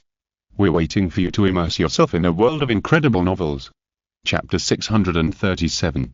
perfect concentration and searching for an opportunity at the entrance of Jinlian Cave Mansion. Zhu Yingyan was tuning the zither with her bare hands, while Qiu Changtian was feeding the cranes with spiritual herbs. Suddenly, he heard Zhu Yingyan say faintly, "I remember that it seemed to be here that I insisted on competing with my senior brother in swordsmanship. As a result, my senior brother was annoyed by me and asked me what I would do if I could never defeat him in my life." Qiu Changtian was almost scared by her. Why did this woman suddenly bring up that past? He quickly pretended to be dead and said, "Well, is there such a thing? Why don't I remember it?" You know, Sister Yu's question here seems reasonable, but it is actually unreasonable. After all, at the time, the two are just ordinary senior brothers and sisters, and Qiu Changtian certainly didn't need to ask for anything from Sister Yu. Now that the two are close, it is naturally impossible to be as indifferent as before, but Sister Yu, based on the current close relationship, asked her husband to comment on the previous unpleasant behavior, which is really unreasonable. However, Qiu Changtian also knew that a woman who was unreasonable could not be reasoned with, because she was resentful. If he argued with her at this time, he would be a traitor and would be mercilessly and brutally attacked. Therefore, he hugged the unhappy junior Sister Yu and said with a smile, "If such a thing really happened, I would definitely scold Qiu Changtian at the time." He had such a positive and motivated junior sister, but he didn't know how to cherish her. He was really stupid. "What do you mean by if such a thing really happened?" Zhu Yingyan said angrily, but his expression had eased. "Can I still lie to you? Ahem, can I apologize to you?" The two are just getting close, and suddenly the flying sword of the Ziwei sect master came and hovered in front of Qiu Changtian. "Ask us what we got in the Cardinal Hall of the Donghua sect." Why did the master ask this question? Qiu Changtian and Zhu Yingyan looked at each other for a moment, and then wrote down what they had learned in full. After reporting to the master again, about half a day later, the flying sword of the Ziwei sect master returned again. This time, a pill bottle was delivered to the two of them, which contained 2 grey-white pills as a reward from the sect for their trip to find the ruins of the Donghua sect. "Tuning Mindane?" the two of them exclaimed at the same time. This pill is an ancient legend. It is said that taking only 1 pill can increase the consciousness several times, and can penetrate the heaven and earth and observe the netherworld. Of course, the ancients used to brag with very exaggerated statements. In fact, this pill should be used to increase the consciousness, but it was lost in ancient times. Qiu Changtian picked up one, scanned it for a while, and took it without hesitation to refine it. After a while, the consciousness in the sea of consciousness really began to increase, but it was followed by a sharp pain like a knife cutting. Qiu Changtian almost shuddered, but he pretended that nothing had happened. He smiled and said to junior Sister Yu, "This pill is indeed magical. My spiritual consciousness is growing rapidly. Soon I will reach the great perfection of the God level."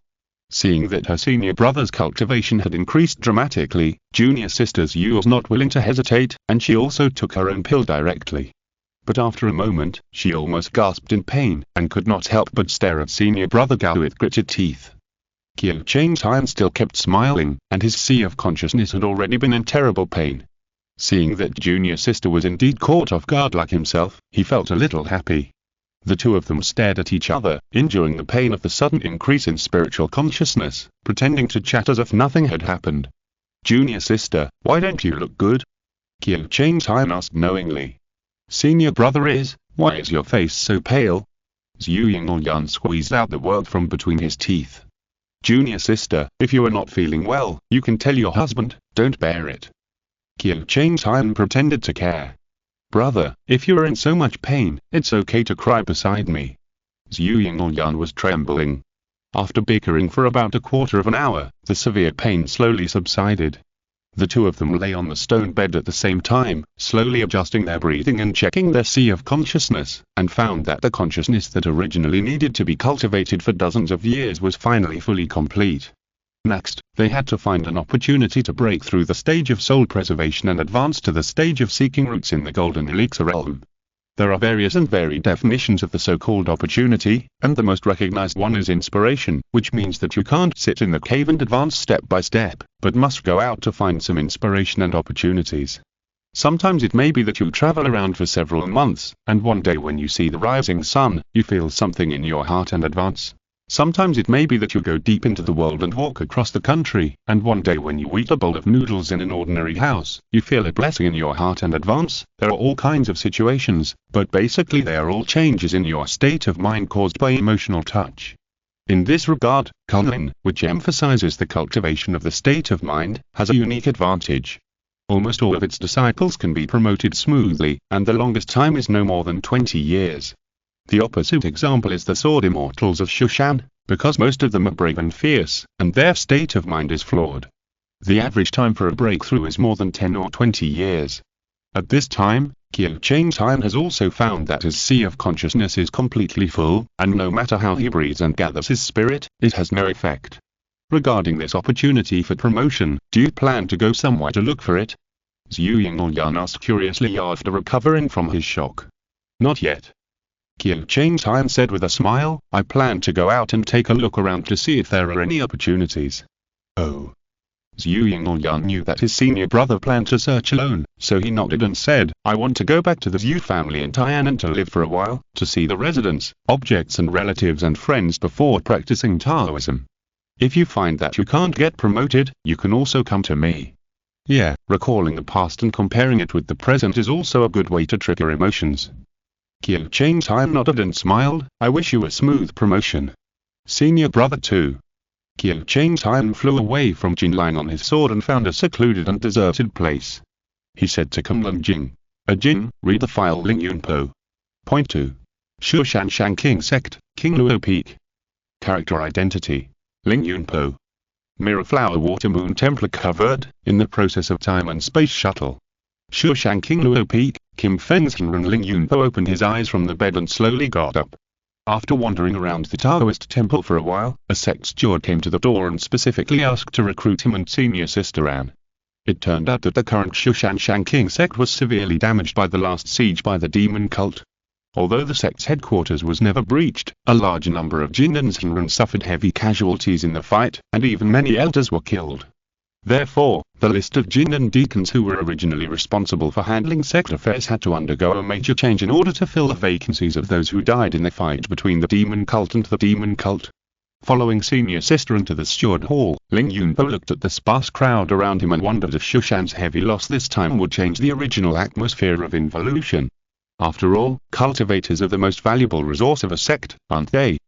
Just as he was thinking about it, he heard someone in front of him shouting, King Luo Peak, of the two Zenren King Fen and Jin Xao here.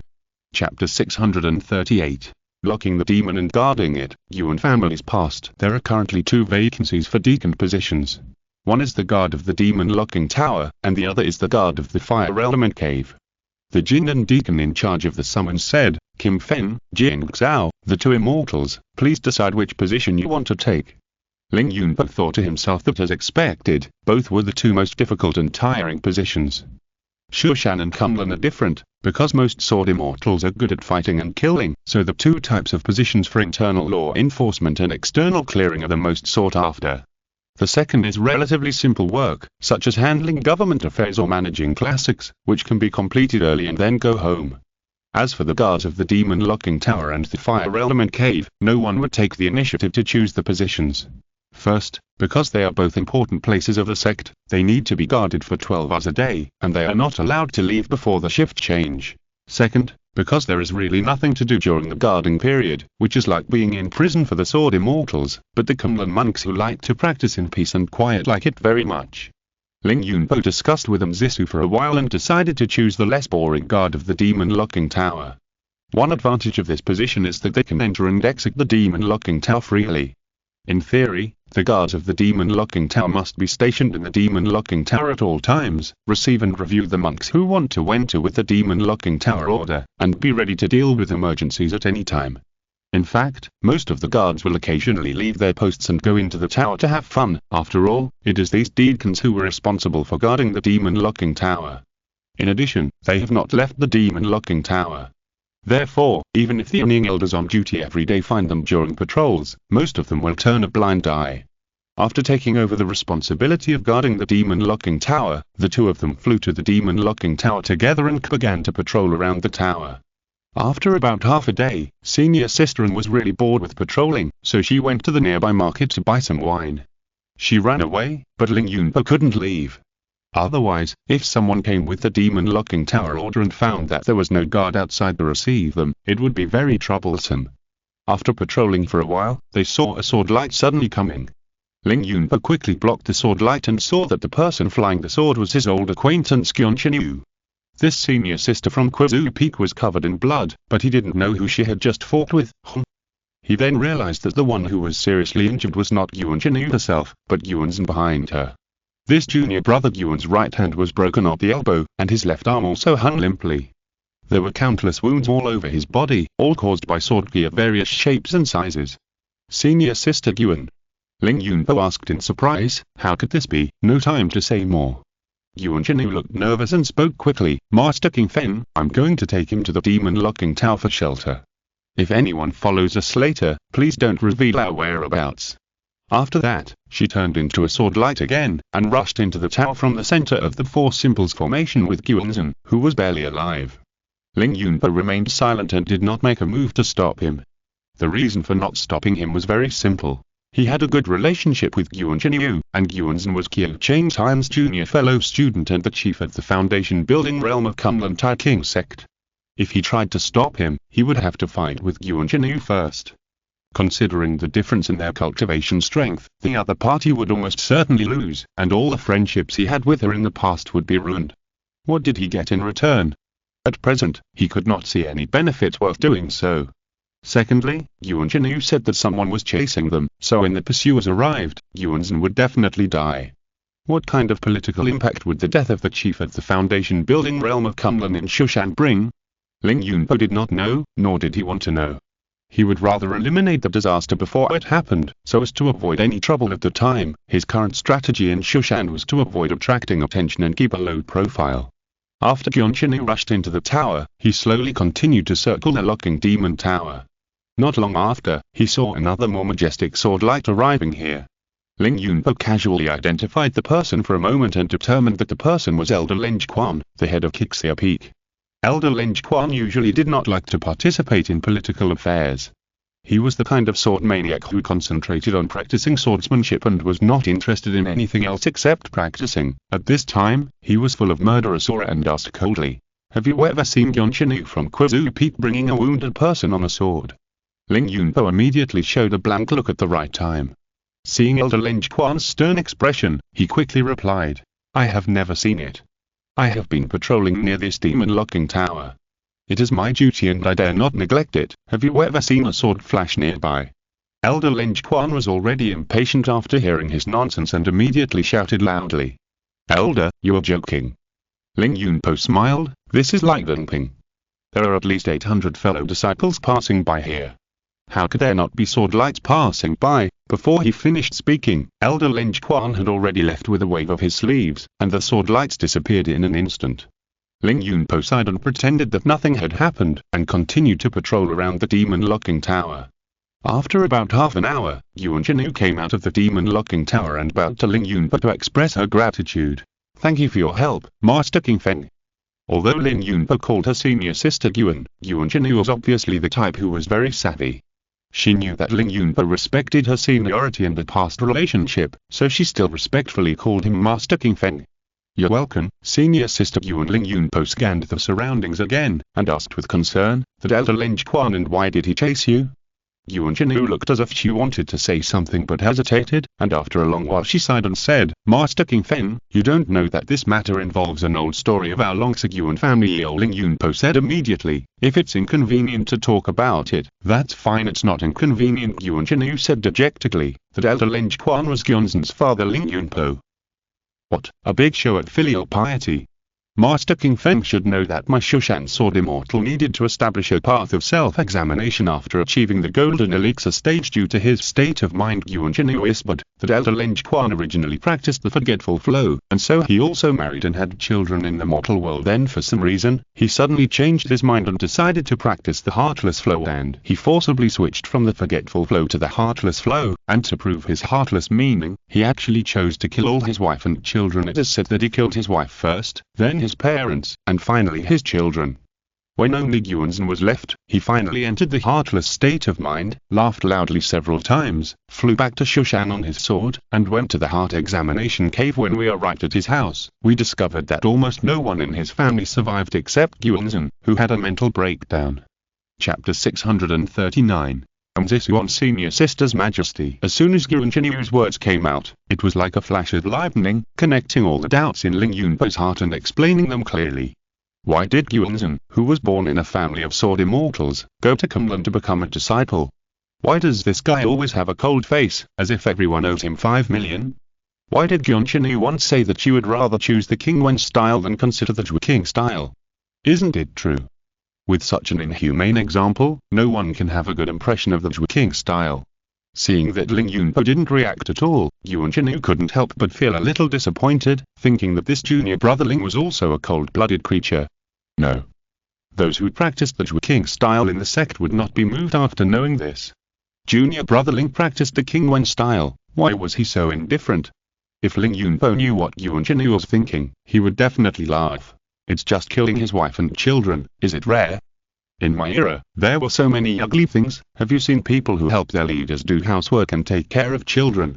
Have you seen people who help their leaders take care of their mistresses and raise illegitimate children? Have you seen people who let their wives divorce them and marry their leaders in exchange for their leaders promoting them? I've been numb for a long time. Seeing Yuanzhen's face full of disappointment, Ling Yunpo didn't intend to explain so much to her, and simply asked directly, "What are you going to do next?" If Elder Lin Quan finds Kuzu Peak later and asks for punishment, it will be a difficult matter for you. Don't worry about that. Yuanzhen was a little tired. Master doesn't like Elder Lin Quan either. Before he finished speaking, a sword light suddenly came from afar. The two were startled, and after seeing that it was Yuanzhen's master Elder Bayun, they breathed a sigh of relief at the same time. "Yeah." Elder Bayun frowned and said, "Didn't Lin Quan find you?" "Thanks to the help of True Man King Feng." Yuanzhen said seriously. "Yes." Elder Bayun nodded, then looked at Ling Yunpo and said, "Thanks for your care for my disciple, Kim Feng." "You're welcome, senior." Ling Yunpo also sighed and said, "I didn't know that Yuan family had such a secret, humph." Speaking of this, Elder Bayun said in a cold voice, "The Zhu King school adheres to one's own Tao heart and does not get happy or sad because of external things, but it is not the kind of bastard like Lin Quan who destroys desire and destroys morality. Yue, your cousin wants to avenge his mother and brother and assassinate Lin Quan. Even if Master Yuzheng is here, he can't say anything wrong. As for Lin Quan, his reputation within Shushan is already very bad. If he attacks you again, even your master will not be able to let him go. He must know this. You don't have to worry about the future, Master." Yuanzhen said worriedly, "I placed my brother in the tower. His injuries, just take me there." Elder Bayun said this, and suddenly turned to Ling Yunpo, raised his eyebrows and asked, "I don't need the demon locking tower order to bring my disciples into the tower."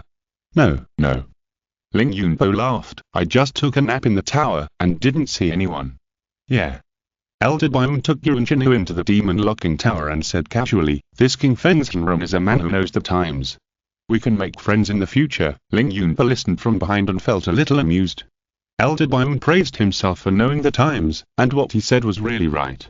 If a spy like himself didn't know the times and wasn't good at judging the situation, how could he have survived until now? However, the so-called prejudice is probably like this. Elder Lin Quan believes that to practice the Zhu King flow, one must be completely ruthless and cannot have any concerns in the human world. The long-browed immortal believes that the Wen King flow is a demon in the heart, which makes a good cultivator crazy about love. Aren't these all stereotypes?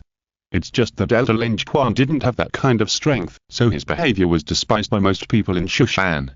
The strength and status of the long-eyebrowed immortal were too transcendent, so not only did no one dare to criticize his discrimination, but everyone also rushed to agree with him, just to flatter the immortal. Not long after, Senior Sister finally came back and gave Lin Yunpo a gourd of turbid wine and a roast chicken wrapped in oil paper.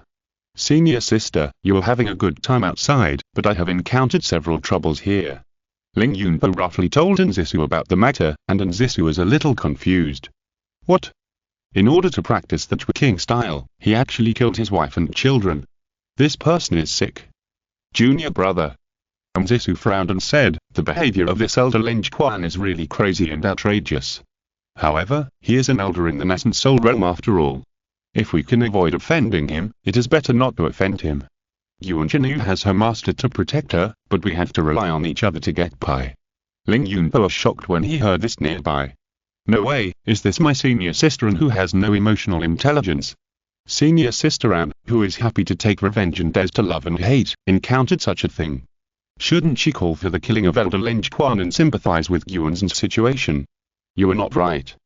Seeing that junior brother showed an expression of "you have changed," Zisu was also a little embarrassed and annoyed, and knocked on his head. What's so strange? Am I, senior sister, in your eyes, such a reckless man who doesn't know how to advance or retreat and is impulsive? Aren't you? Ling Yunpo complained in his heart but begged for mercy, saying, No. Senior sister, I haven't thought about it that way. I just think that what you said just now is so reasonable that I was stunned without realizing it. As soon as the so reasonable evaluation came out, Zisu's anger turned into joy. After all, she had been entangled in the fact that her junior brother did not respect her very much, which made her lack the dignity of a senior sister. Hearing this, she smiled gently and said, After all, senior sister is many years older than you and understands more. You really have to listen to senior sister in the future. Indeed. Ling Yunpo said seriously, then senior sister should also take good care of the demon locking tower in the future, and will not let junior brother like me deal with this work alone, right? Speaking of this, Zisu was also a little embarrassed. She quickly unwrapped the oil paper wrapped around the roast chicken and interrupted him, saying, Senior sister was just worried that you were hungry and thirsty, so she temporarily left her post to buy things. Don't say anything more.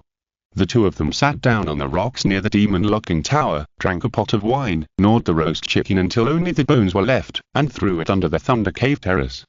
They guarded the demon locking tower until midnight, and finally waited for other cultivators to come to take over, and then they flew back to King Luo Peak. By the way, Zisu was about to go back to the room, and suddenly remembered something and asked, Junior brother, you are now in the golden core realm and the soul conserving stage. How has your cultivation been recently? Ahem. Ling Yunpo thought and calculated quickly, and replied, It's almost complete, and I just need an opportunity to break through. Zisu. How? She asked in astonishment, how can you cultivate so fast? It's over, it's fine that you formed the golden core earlier than me, but now you are going to enter the soul conserving stage before me, so who will be the junior brother and who will be the senior sister in the future? Chapter 640. Eating alone failed. Zisu was very anxious.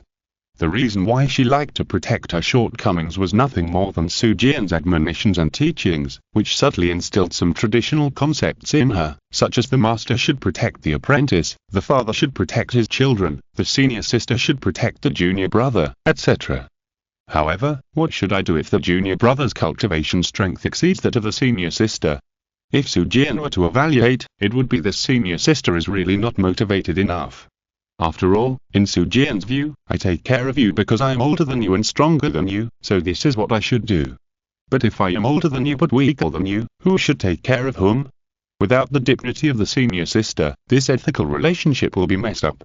Because of this, Zisu has been a little depressed these days, and she has also drunk a lot of wine. Ling Yunpo saw it in his eyes, guessed the clues, and was secretly a little worried. The work of guarding the demon locking tower is once every 10 days, and each time you have to guard it for a whole day, basically there is nothing to do. Although he could use his position to play inside the demon locking tower, Ling Yunpo, as a Jintan's Hinran, did not have high demands for external objects like those in the Foundation establishment realm, and he looked down on general cultivation resources, so he could only practice swordsmanship with his senior sister to pass the time. As a result, after practicing for a long time, he found that his senior sister seemed to have become weaker. Oh, no, it was because he had become too strong. The true essence of the first-grade Jindan was not comparable to that of the second-grade Jindan. Coupled with the natural talent bonus of the sword bone, the performance in swordsmanship practice was infinitely powerful and unstoppable. No matter how exquisite the swordsmanship of senior sister was, and how sharp her consciousness was, if she could not even block Ling Yunpo's sword, there was no need to fight. Ling Yunpo noticed something was wrong. He had been holding back his strength, but when he found that senior sister seemed unable to block it, he held back a little more.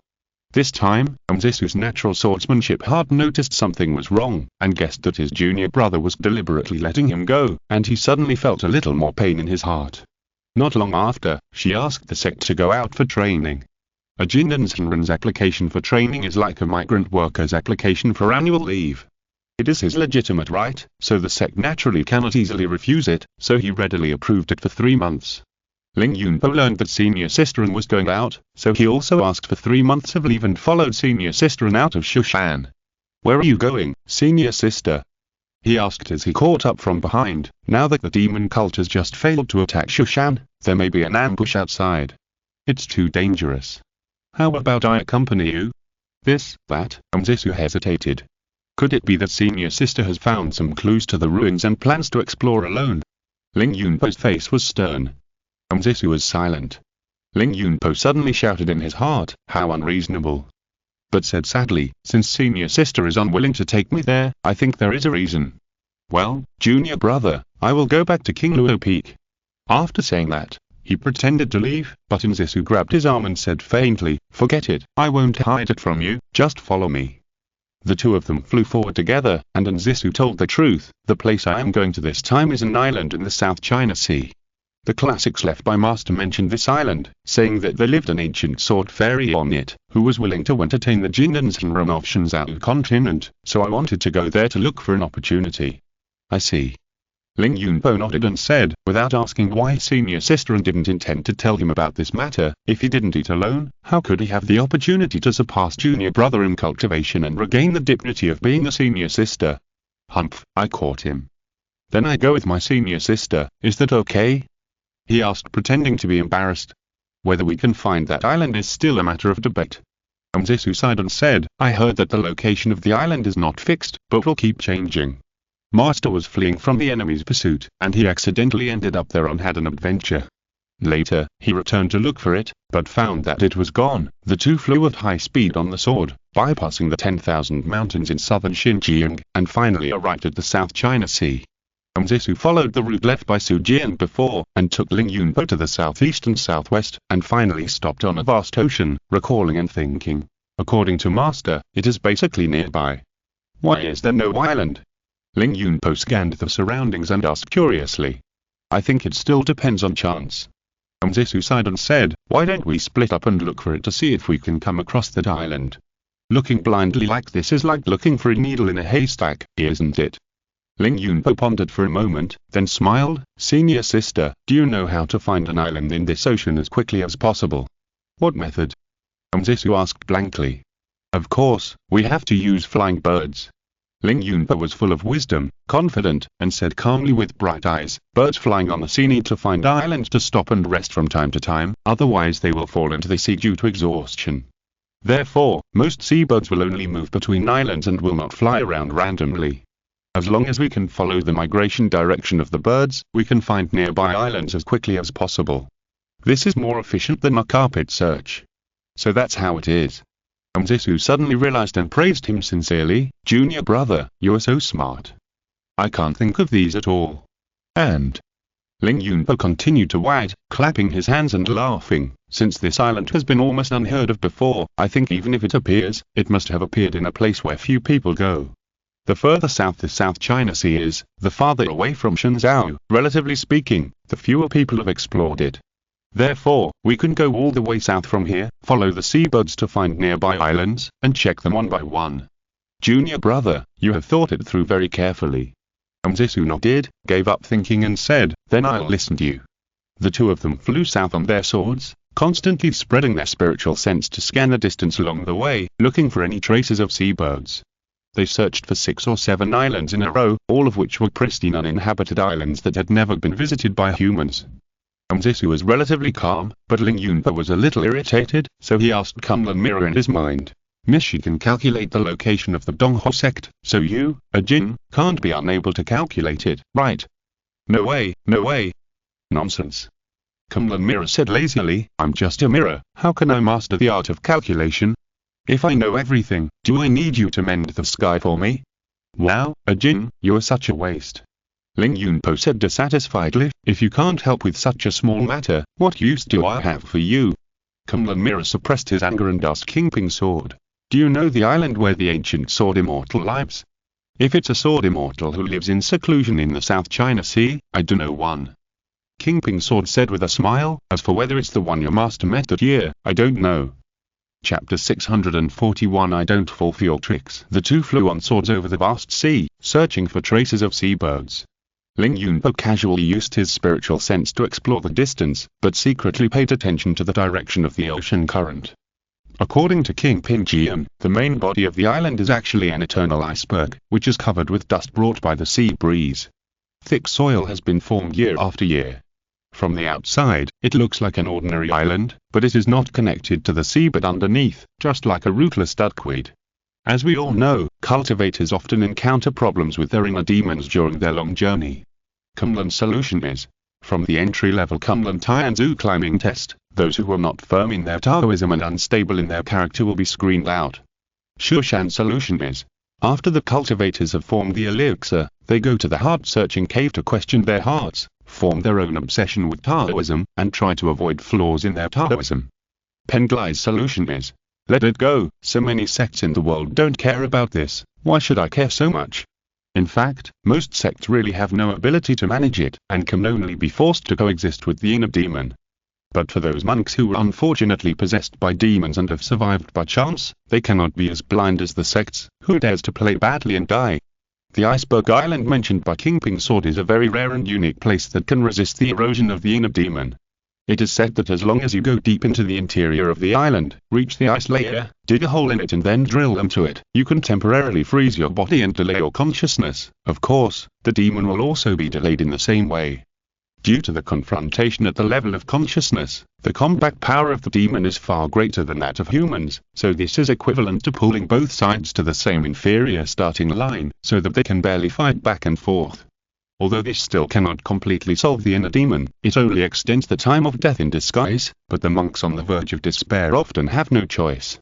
As for why few people know about this island now, that is another question. Master recorded in the scriptures that he was being chased by a high-level enemy, so he had to lead him to the vast South China Sea, waiting for an opportunity to kill him. Zisu explained. Oh. Ling Yunpo nodded to show his understanding, which meant that Master was completely unable to defeat the enemy and could only flee in panic. As a result, he encountered that island, and met a senior immortal who was a great swordsman on the island. Zisu continued to recall, the immortal set a small test for him, and he passed it easily, so he was entertained by the immortal, while the enemy did not pass it, and was killed by the immortal. I see. Ling Yunpo thought that since it was easily passed, it must be a very difficult test. Otherwise, with Su Jian's temper, if it was really an easy test, he would not mention it in his writing at all. In the end, Master received some guidance from the immortal, and felt that his sword cultivation had a great breakthrough in an instant, and the original bottleneck was also suddenly cleared, and he was promoted to the golden elixir realm root-seeking stage. Zisu finally concluded. Is it true? Ling Yunpo asked in surprise. He knew Su Jian's character very well, which was clearly reflected in the records of the 7 killing swordsmanship. Why should the 7 killing swordsmanship use attack instead of defense and speed first? Because Su Jian clearly recorded that as long as you kill the enemy first, you don't need to defend or dodge. With such an arrogant and conceited character, he actually admitted that he had made a great breakthrough. What did the immortal on the other side give him? The Supreme Golden Pill member upgrade card. In short, it would be great if we could find that island. Zisu was still daydreaming and said with longing, if we tell the immortal that we are Su Jian's disciples who he received back then, will we be able to get some guidance? Ling Yunpo could only laugh dryly. Senior Sister Am, don't just focus on how Master was treated back then. His enemies were killed by the immortal because they didn't pass the test. Think about it carefully, there is no hatred between this immortal and Su Jian's enemies, right? This shows that this immortal is the kind of guy who acts recklessly and kills people at will. Thinking of this, Ling Yunpo was a little discouraged. According to King Pingjian, since there is an iceberg underneath the island, it will just drift with the current and move around with the flow of the sea. In other words, we just need to follow that direction of the current to find it. But considering that the immortal is not someone who is easy to deal with, maybe I should do the opposite and deliberately make it difficult for Senior Sister to find the island. Otherwise, if the immortal wants to attack us, I can still teleport to escape, but how can Senior Sister escape? Hey, junior brother. Zisu suddenly said, look, there is another island ahead. Ling Yunpo casually scanned the island with his spiritual sense and found that it was not connected to the seabed. He was immediately shocked and said calmly, This island is so desolate and small, how could there be a great swordsman living in seclusion here? Senior sister, don't think too much. We can skip this small island. Let's go find those bigger islands. As soon as the voice fell, Ling Yunpo was about to turn around and leave, but he heard a cold snort in his ears. Little kid has little experience, but he is very arrogant. You don't even know what island this is, but you are rashly talking nonsense. What's the reason? Then, the two stepped off the flying sword and seemed to be out of control. They staggered down and landed in the middle of a valley on the island with Ling Yunpo and Zisu. There was a Taoist in a black robe sitting cross-legged on the ground in the middle of the valley. Various flying swords were inserted around him in a mess, and there were cracks caused by broken stones and sword energy everywhere. The Taoist looked extremely old, with dense wrinkles on his face. His mouth did not move, but a voice entered the ears of the two people, with a surprised tone. Hey! Two little kids, one is born with sword bones and the other is born with sword heart. Come on, come closer and let the old Taoist see. Zisu took a half step forward, saluted and said, Zisu from Shushan, I pay my respects to the immortal. I wonder what your name is, just call me old man Gyujwa. The Taoist in black said indifferently. Gyujwa.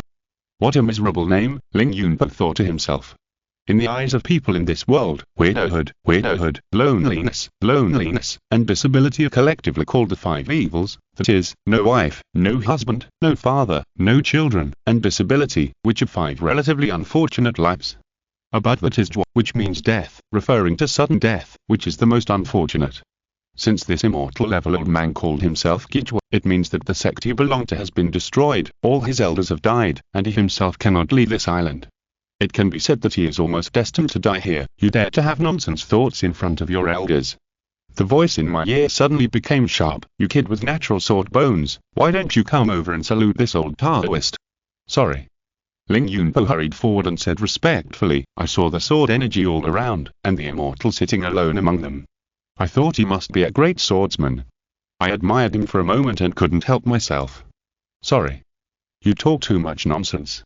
The old Taoist said impatiently, which idiot in Shushan taught you? You are full of flattering bullshit. If it weren't for your natural sword bones, I would have killed you with a single sword. Ling Yunpo's face twitched, thinking that this immortal was indeed a moody person, and he hated dry words the most, but he was someone I was not good at dealing with. Chapter 642. Master's Teachings, a heaven-shattering opportunity. As a senior spy, what kind of people does Ling Yunpo hate to deal with the most? Naturally, those who are unreasonable but have sharp intuition. Being unreasonable means that it is difficult to deceive with normal means. Being sharp intuition means that the opponent will catch the flaw if you are not careful. Therefore, if Ling Yunpo has a choice, he will definitely stay away from such people, but now he has no choice. The immortal opposite is wearing a Taoist robe. The clothes are not big, but they are loose on the body, which means that the immortal's body is extremely thin and weak. This is a typical feature after being plundered by the devil. Once an ordinary person is hit, his essence, ki, and blood are immediately plundered, leaving only an empty skin. But this person must have used some means to barely resist the erosion of the devil at the last moment, and then he became half dead. He spoke without moving his lips, but used some kind of secret sound transmission technique, which means that his lips can no longer speak and he must maintain the fight against the devil at all times. To put it bluntly, a cultivator in this state has to try his best to survive. If he is not careful, he will die. How can he have the mind to entertain and instruct foreign cultivators? Unless, oh, I guessed it, it is obsession. Since this immortal calls himself Gyujwa, it means that there are no elders and relatives anymore. As I guessed before, maybe even the sect he came from no longer exists, so his biggest obsession should be to pass on the sect's tradition. After all, as long as he stays here, all the unique skills of his sect will be completely lost. No matter how glorious it was before, it will return to dust in the future and no one will know about it. For a cultivator who once came from a big sect and attached great importance to the reputation and status of the sect, this is even more painful than killing him. With this analysis, the treatment Su Jian received here in the past and the joy of this immortal after seeing me and my senior sister can all be explained. Seeing Ling Yunpo pondering, the immortal said unhappily, It is said that those born with sword bones are upright and unyielding, and those born with sword hearts are smart and clear, but why is it the other way round for you? Girls born with sword hearts are straightforward, while the boys born with sword bones are cunning. Bastard, are you secretly criticizing me? He suddenly raised his voice for the last sentence, and since the sound transmission was originally secret, the effect was almost the same as speaking in someone's ear, so this sudden roar almost deafened the two of them. Zisu hurriedly explained, "Listen to me, Immortal, it's not like that. My junior brother has always been careful in his actions, but he didn't have any bad intentions, but he had to do it." In her opinion, since this immortal had treated Su Jian with great hospitality and guidance, he was equivalent to half of the master's mentor, and rounded off to the grandmaster of herself and her junior brother. Since he is our grandmaster, he must protect his shortcomings.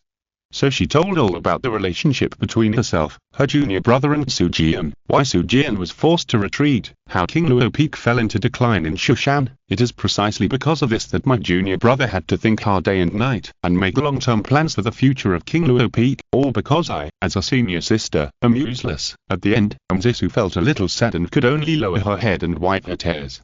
The immortal listened for a long time and was furious, shouting, "Shushan! How dare you bully our Jianmen disciples like this? If I can still move, I will definitely destroy your entire family. Grand disciple, don't cry. After I give you the sword spirit initiation and your cultivation is greatly improved, go back and kill those insects in Shushan for me." Grand disciple, Zisu asked hesitantly. "Ha, Su Jian is my disciple, so aren't you my grand disciples?" The old Taoist said proudly, obviously appreciating Su Jian's talent for swordsmanship. "May I ask, Immortal?" Ling Yunpo saw that he was in a good mood, and took the opportunity to test him. "Our master Su Jian, in Shushan, was a disciple of the immortal Changmei, but I don't know how he became your disciple." Humph. Seeing Ling Yunpo speak, the old Taoist voice became cold again, obviously favoring Zisu and disliking him. "Of course I know about this, but in the past, your master Su Jian was being hunted, and I, the old Taoist, rescued him.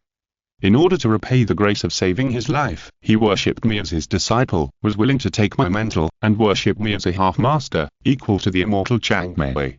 "I see." Ling Yunpo immediately understood.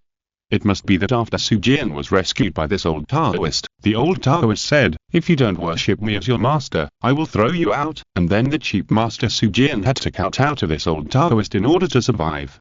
"TSK, Su Jian, I never thought that you, a man with thick eyebrows and big eyes, who usually pretends to be so arrogant, would not be willing to lose face at the critical moment. Let the old Taoist test you too." When it comes to the Taoist tradition, the black-robed old Taoist immediately became excited and spoke much faster. "What swordsmanship did Su Jian teach you?" To reply to the master, Zisu changed his words quickly. "Master taught us the 7 killing swordsmanship." Ha ha ha. The old Taoist immediately laughed wildly. "This 7 killing swordsmanship, isn't it the Taoist tradition of our Jian men? And you said Su Jian is not my disciple. What else do you have to say, you complicated disciple? Wait, wasn't the 7 killing swordsmanship created by Su Jian himself?" Ling Yunpo and Zisu were stunned at the same time. Then they reacted. If it was taught by this old Taoist, they really couldn't say it after returning to Shushan, otherwise the long-browed immortal would definitely be furious if he knew that his disciple had inherited another Taoist tradition. But if it was Su Jian's own swordplay, and Su Jian was taught by the Long Eyebrow Immortal, then the 7 killing swordplay was an inseparable part of the Long Eyebrow Immortal's lineage, and the situation was completely reversed. "Since you have learned the 7 killing sword, then I will test you with the 7 killing sword." As soon as the old Taoist finished speaking, a flying sword broke out of the ground among the swords stuck in the ground, swaying in the air, the sword body trembling slightly, and the tip of the sword was sharp. "How about it, who will go first?" The old Taoist asked excitedly. "If you can satisfy me, I will naturally give you good things." Ling Yun said heartlessly that the senior sister was born with a sword heart and followed the technical flow. At least she had to understand the enemy's sword moves in order to better formulate tactics and play to her advantage. "I was born with a sword bone, and my flying sword was even more tough and powerful. Why don't I come to explore the way, so that the senior sister can also read more information by the side? I'll go first." He took a half step forward and said loudly, "Back off." The old Taoist suddenly shouted, "As a junior brother, don't you know the order of seniority? Why are you fighting with your senior sister? It will be your turn after your senior sister finishes the competition." "Damn it." Ling Yunpo was also furious. "Didn't you ask who will go first? So this half-a-dead old man is just upset with me, so whatever I do is wrong, right?" Chapter 643. Differential treatment, blatant. Ling Yunpo was very upset with this master who favored girls over boys. Although giving benefits to senior sister is giving benefits to me, what's the matter with your blatant discrimination? I'm just a little smarter, a little more resourceful, and a little more flexible. Why do you dislike me? Did the smart guy provoke you or provoke you? Zisu stepped forward, clasped his fists and saluted. The Feian sword and the Hanli sword shot out at the same time, setting up a formation in the air. Well, two-handed sword control, it looks good. The old Taoist said gently, don't be nervous, let's try it. Ling Yunpo watched Sally from the side. Zisu pinched the sword formula, and the two swords formed a double teaming posture, one on the left and one on the right, attacking the black-robed old man sitting cross-legged on the ground from both sides. The old Taoist did not react at all.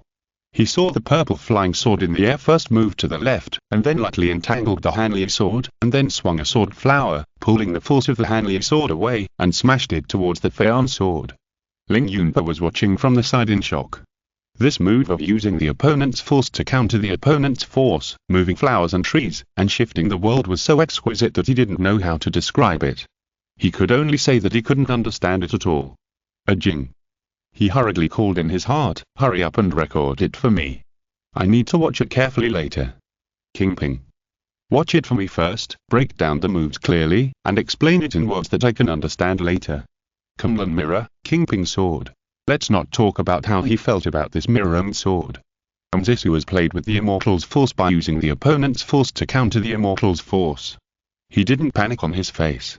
He pinched his right hand to try to stabilize the Hanli sword, and used his left hand to control the Feian sword to dodge the attack of the Hanli sword, and attack the black-robed Taoist again. Not bad.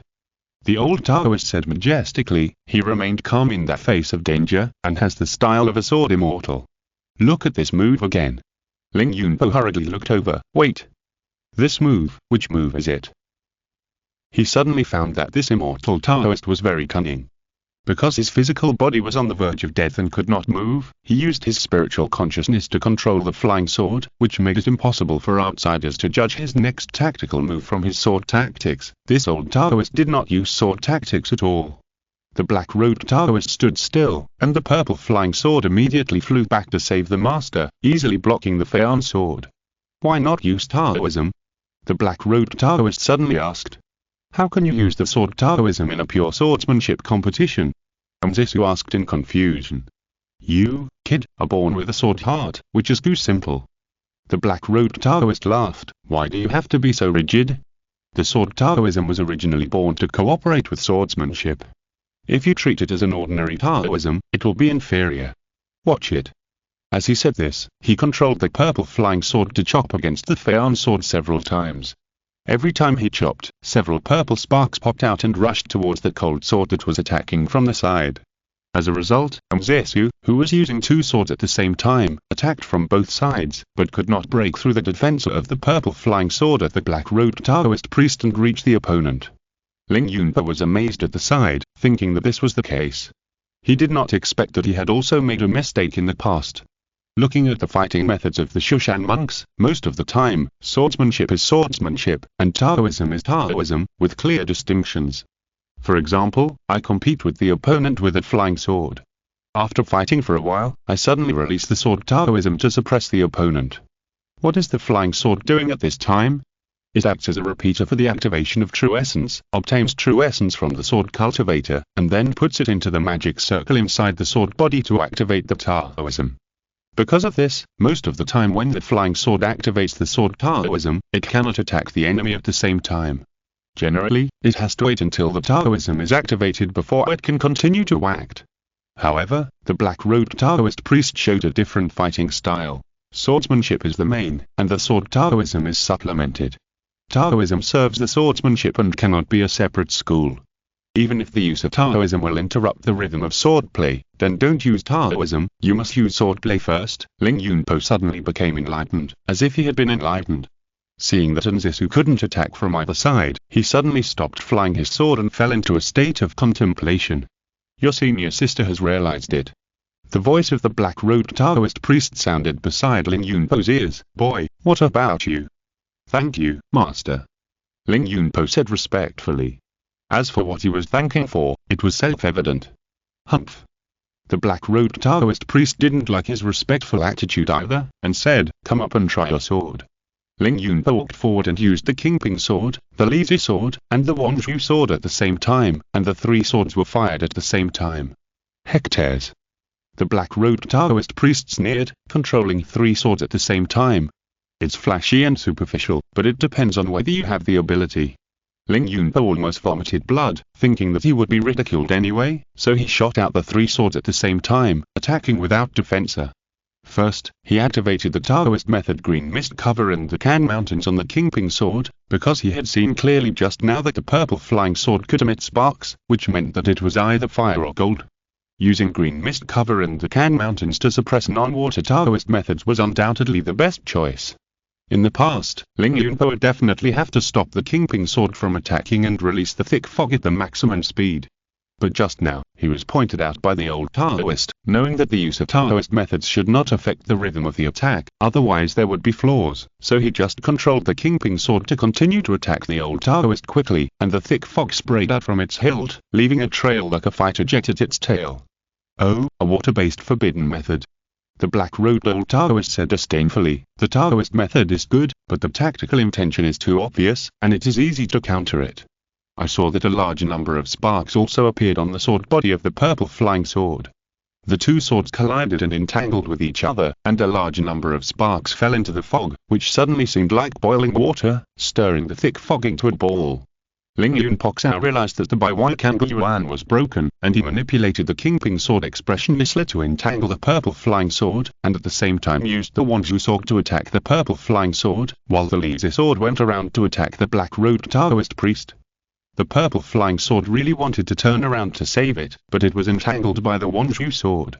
A large amount of wood-type sword energy exploded, completely blocking the purple flying sword's path. The Lizhi sword took the opportunity to shoot lightning and attack the black-robed Taoist priest, while it opened an oblique angle to attack, forming a two-sided attack again. What a vicious kid! The black-robed Taoist cursed, "You are using your three swords to bully my single sword, right? If I don't make full use of my advantages in a battle with an immortal, wouldn't that be a bad attitude?" Ling Yunpo sneered, "Grandmaster, my 10,000 bamboo sword can split countless sword energies, and one sword can match 2 or 3 sword masters. If you only have a single sword to fight, you might as well admit that we are tied, shit." Another white flying sword was ejected from the side of the black-robed Taoist, and it quickly blocked the thunder sword. "Grandmaster, I don't need to hold back when it comes to dealing with a cunning brat like you." Under Ling Yunpo's stunned gaze, the black-robed Taoist said coldly, "You are using 3 swords, and I am using 2 swords, so I'll let you use 1 sword. Just use all your strength, and don't lose too badly later." If you're listening to this novel on a channel other than Mundo Fanfic Novelers, it means they downloaded and uploaded it without effort. We cordially invite you to visit our channel, Mundo Fanfic Novelers. There you'll find the original version of this story, and you can explore many other novels of various genres. We're waiting for you to immerse yourself in a world of incredible novels. Chapter 644. Senior sister is too strong, ask junior sister for help. There is a common sense in the world of cultivation. It is easy to win by crossing levels, but it is difficult to win by crossing realms. For example, if you are in the Jinnan realm of the Shinshin level, and want to defeat a high-level cultivator of the Zhongyan level or even the Yue level, if your Jinnan level is higher, or if you have some super-level powerful immortal swords or magic weapons, it is not impossible to kill him. But if the opponent is in the Yunning level, or even the Xianren level, then basically there is no fight. As strong as the first-grade Jinnan Wei Dongliu, so far, he has only killed the Wandering Monk Yun in the Yunning level once by relying on the power of the Wangxai Bangzhu immortal sword and the opponent's fear of using the weapon, but he has not been completely killed. As for the black-robed old Taoist in the Xianren level, 3 swords can still play a trick against a single sword, but 2 swords are basically no match. Even though Ling Yunpo was born with sword bones and the power of the flying sword was added, he was still vulnerable under the crushing of the immortal's true essence. After colliding with the opponent's double swords a few times, the power on the sword completely collapsed. After being defeated cleanly, the black-robed Taoist priest pondered for a moment and commented, "It's barely okay, but more rigid than your senior sister, and doesn't know how to act in many places. Think carefully about my advice to you when you go back, and don't waste your talent of natural sword bone." Ling Yunpo, "I don't want to talk at all, you can do whatever you want. I probably already know your strength. The black-robed Taoist priest said in a deep voice, "It seems that Su Jian's retreat has really delayed your growth." Zisu was a little sad when she heard this, because this master almost said that the two of them were too weak, which made her feel embarrassed for the master. Ling Yunpo was used to being disliked by him anyway, so he didn't show any expression. "Grandmaster, I said I would reward you, and I won't break my promise. I have a secret method of sword initiation here, which can pass on the sword intent I have practiced for many years to any one of you." The old Taoist in black robe finally said, "Who among you will take over this sword intent? Why not let my junior brother take it over?" Zisu said first, "Junior brother is much better than me. In the early years, our King Luo Peak was isolated in Shushan, and it was my junior brother who carefully designed to break the situation." Of course, she saw the Grandmaster's dislike for junior brother Ling throughout the whole process, but she also knew that the old man had a bad temper and she certainly couldn't go against him, so she could only talk about it in this way. "Well," the old Taoist in black robe was very satisfied, "you are not arrogant when you win, and you are not discouraged when you lose. You are worthy of being a disciple trained by Su Jian. It is a blessing for your junior brother to have a senior sister like you. Let it be given to senior sister." Seeing that the old Taoist in black robe had such a clear attitude, Ling Yunpo said hurriedly, "HMPH." The old Taoist in black robe said unhappily, "Even if the sisters and brothers are polite to each other, how come you lag behind? You should be the first to speak out about this kind of thing." Ling Yunpo was already numb, so he pretended not to hear it, but secretly ordered Kunlun Mirror. "Jin, please help me see clearly. If this thief is pretending to be personally taught the sword intent, but actually wants to seize the body of senior sister Am, you have to help me stop it." "Got it." Kunlun Mirror silently watched the other party practice the skills. "It's not a possession, it's just an ordinary sword intent inheritance. The so-called sword intent is the pure perception of the sword."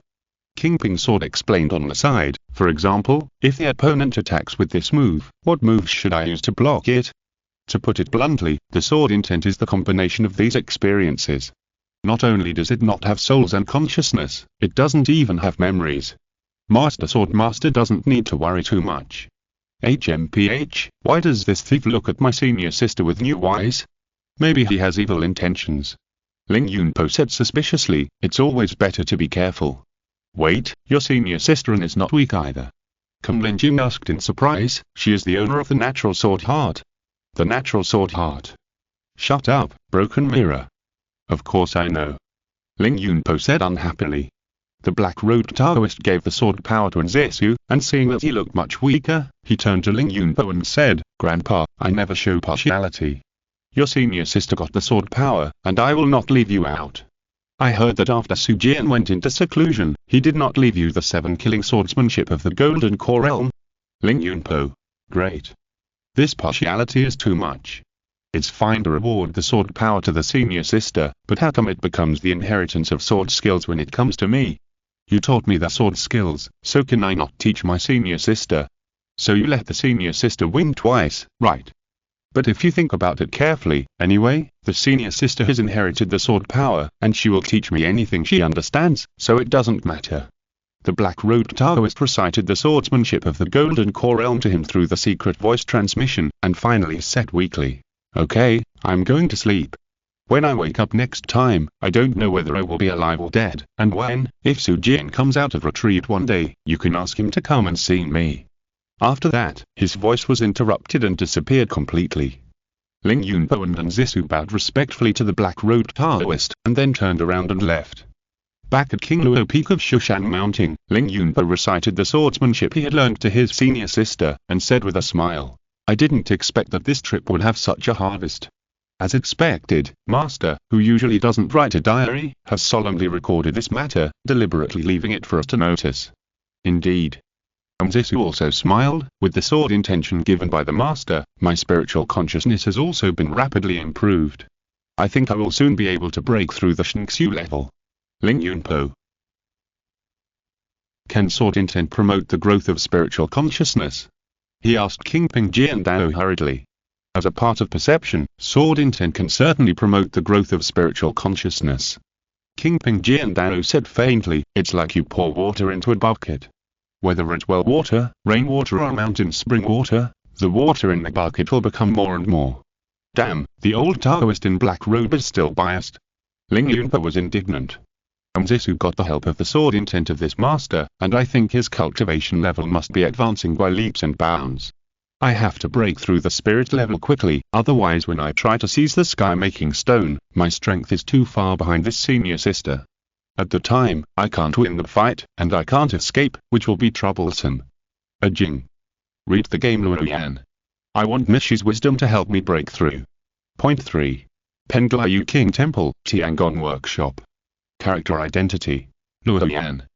Mirror Flower Water Moon template is overwritten, and it is traveling through time and space. Deep under King Temple, Luoyan once again optimized a part of Penglai's protected formation, then said a few words to the elders guarding the gate, and then went back to Tiangong Fan to find Mishi, wanting her to calculate where her chance of breaking through was. It turned out that Mishi had recently made a batch of flying swords and planned to send them to Fan Market to sell, so she was not in Tiangong Fang. After careful calculation, when she returns, she should meet Qiu Changtan and Zhu Yingyan on the way, and then find the ruins of Donghua sect. In this case, I will just wait for her in the temple. Chapter 645. Reunion with an old friend, breaking through the bottleneck. After about half a day, Shili returned from Donghua sect as expected. My husband. After returning to Tiangong Workshop, she explained the matter to Luoyan in general, which was basically the same as what Qiu Changtan had seen. In short, this is what happened. I see. Luoyan thought that my wife was really open with me and had no secrets, so he asked curiously, then what treasure did you get from the Cardinal Hall of Donghua sect? This. Shili took out the compass magic weapon calmly. This thing can be used to locate by the stars. Some traditional methods of calculation cannot be calculated, perhaps it can be calculated from astrology. She looked at Luoyan calmly, and Luoyan said no, without any expression on his face. So, he had no idea that his fate was being concealed. Thinking of this, Shili put away the compass magic weapon. When she put it away, she took a look and saw that the needle was indeed aimed at Luoyan. Locked. Very good. Shili thought to herself. Of course, she was not the kind of wife who liked to install surveillance on her husband. It was just because Luoyan's fate could not be calculated. If something happened during his training outside, she would not be able to find his location. I'm doing this for his safety. Thinking like this, she hid the compass magic weapon deep in the storage bag, intending not to take it out until the critical moment. Luoli. Seeing that she was in a good mood, Luoyan asked tentatively, your husband has cultivated to the golden core realm and has perfected the soul-preserving stage. He is just waiting for an opportunity to break through. Otherwise, you can help me calculate where I should find this opportunity? Perfect soul-preserving stage. Shili asked in surprise, why so fast? Ahem. Luoyan tentatively said perfunctorily, maybe your husband is gifted and upgrades very quickly. Shili looked at him speechlessly, as if saying, can you make up a more fake reason? Luoyan was immediately ashamed. This Mishi was not as easy to fool as senior sister Anne. Okay. Seeing that he refused to explain, Shili could only sigh and took out 6 copper coins. Well. She looked at the hexagram she cast and said thoughtfully, it's better to go in the southwest direction, eh? What's wrong? Luoyan asked. Nothing.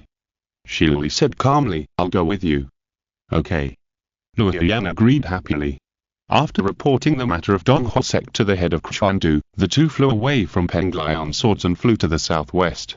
Arriving in Shenzhou and entering the Yangzhou area, Shili took Luoyan on a long-distance sword flight and finally landed on the outskirts of a city. Luoyan looked closely and saw that the words engraved on the city gate were Hongdu. Luoli? He called softly. Shili didn't say anything, but took him through the streets and alleys to the door of a certain house. On the street at the door, a 3 or 4-year-old child was sitting on the stone steps at the door, holding a file in his hand and cutting a wooden sword. When Luoyan saw his profile, he was stunned for a moment. The child seemed to have noticed something, raised his head and looked at the two of them, suddenly revealing a blank, familiar smile. Luoli. Luoyan said in horror, isn't that, alas?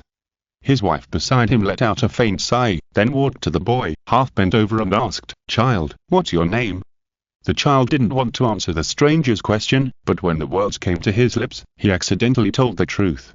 Shimin, my name is Shimin. Well. Shili's eyes were complicated. She slowly took out a scripture from the storage bag, handed it to the child and said, here you go. Making a sword is not like that. There are many tricks in it. The child looked at her timidly, but did not reach out to take it. He just hesitated and said, "My mother doesn't allow me to accept things from strangers." "Really? Your mother is right." Shirley sighed, then sat down beside him and said gently, "How about this? I won't give you this book, but I will tell you the knowledge in this book, so that it won't be counted as asking you to accept things from strangers." The child thought it was right, and immediately came over with joy, listening attentively to Shirley's explanation. Luoyan watched the two of them silently from the side, with a complicated expression. He saw Shirley explaining to the child very patiently, gently, and meticulously, just like the old elder Shidin, who patiently explained the knowledge of casting to Shirley. However, although Miss Shi at the time could understand what elder Shidin taught, she had basically no interest in learning. She always found an excuse to run away to play, which made elder Shidin sigh and be helpless. But now, although the child could not understand Shirley's explanation, he carefully memorized it in his mind, as if he had realized what important knowledge it was. Shirley was afraid that he would not remember it, so she deliberately explained it 3 or 4 times, and asked him to recite it again, until the child could repeat it haltingly. She slowly revealed a kind of sad smile of relief. "Sister?" the child asked timidly, "Why are you crying?" Shirley was stunned for a moment, silently wiped the tears from her face with the back of her hand, and smiled. "It's okay, I just remembered the elders who taught me these things."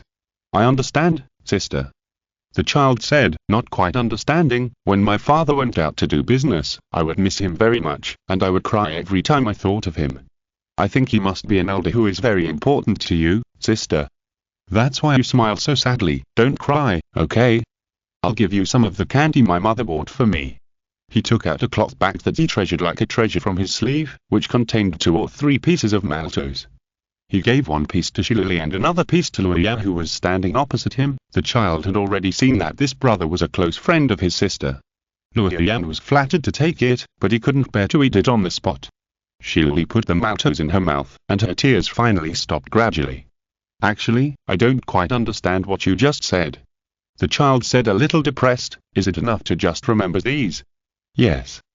Luoyan smiled and said to him, "When you start formally studying in the future and can understand the meaning of the scriptures independently, you can understand the meaning of these words.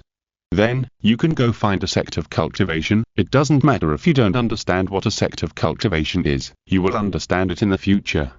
"I understand," the child said solemnly. "You and your sister are also from this sect of cultivation, right?" "We're from Yuking Temple in Penglai," Luoyan answered seriously, and suddenly he felt a subtle trance. He realized that he was introducing this child to Penglai, just like when he first entered the sect, he was introduced by Elder Shiding. The mutual echo of time and space before and after made Luoyan feel a sense of destiny here. Suddenly, there was a crispness in his sea of consciousness, and then it seemed that the whole world was shining brightly. He broke through the stage of soul storage. Chapter 646. Miss Shi begins to overcome disaster. On the way back, Shirley was in a daze.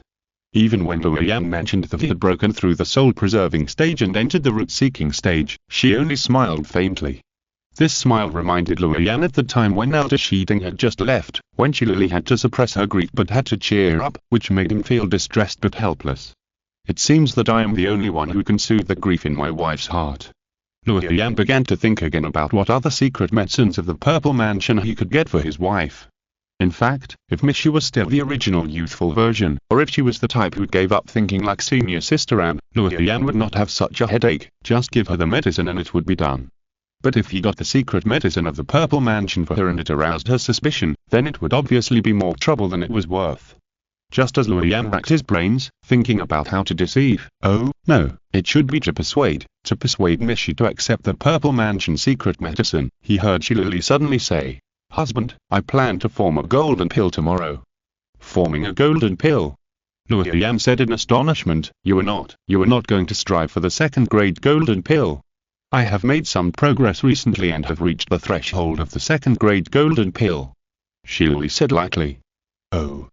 Luoyan suddenly realized that it must be Shirley who used magic to calculate various Purple Mansion secret medicines, plus thanks to his previous blessings, such as the 5 keys converging to the origin and the Li Ancient Treasure House, and various Transformation Palace cultivations, that he was able to successfully reach the threshold of the 2nd grade golden pill.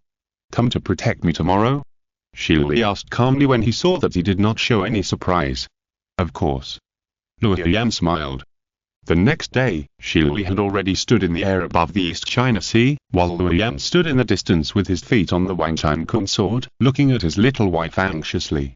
To be honest, even when junior sisters Yu, senior sister Anne, and the little fox were forming their elixirs, he had never been so anxious. The main reason was that although Shili had become smart and mature, her past poor strength still left Luo Yan with lingering fears. Even in the Bioshin competition, he had made it to the top 12 by sheer luck, and was quickly defeated by the strong, but this time, the heavenly tribulation will not let you go just because you admit defeat. Facing the heavenly tribulation, it's either life or death. What can you do? Jing. He couldn't help but ask in his heart, do you have any way to disrupt the heavenly tribulation and help Mishi to successfully overcome the tribulation? Yes. Jing said calmly, when you see that she can't hold on any longer, you fly in with your sword. In this way, the heavenly tribulation will be enraged by you and release 100 times more powerful tribulation thunder to strike you, then your lady will survive, right? Don't make a fuss, Jing. Luo Yan asked angrily, am I serious? Seriously? Jing asked in a puzzled tone, but don't I remember that you once said that you only wanted to ascend the throne of the sky, and that the purpose of getting close to Mishi was to please Elder Shidin, so that you could successfully gain a foothold in Penglayu King Temple. Now that Elder Shiding is gone, why do you still need to care about her safety? Luo Yan was speechless for a moment, and after a long while he said, but we are married after all. Getting married is a last resort, it's a stopgap measure, isn't it? Jing said slowly, not only Mishi, you also married 3 other female monks. Oh, by the way, there seems to be a fox, right? If you have to take care of every wife, can you take care of them? Luo Yan was dumbfounded, but he quickly reacted and said, Jin, don't talk nonsense, I just ask you whether you can help with this matter or not. Give me a clear answer. Why should I help? Jing asked him back, you are the savior, it's okay for me to help you, but why do you want me to help your wife too?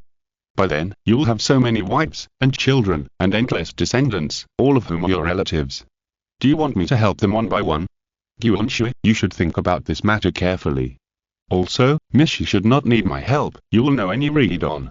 Luo Yan was speechless, but a little shocked in his heart.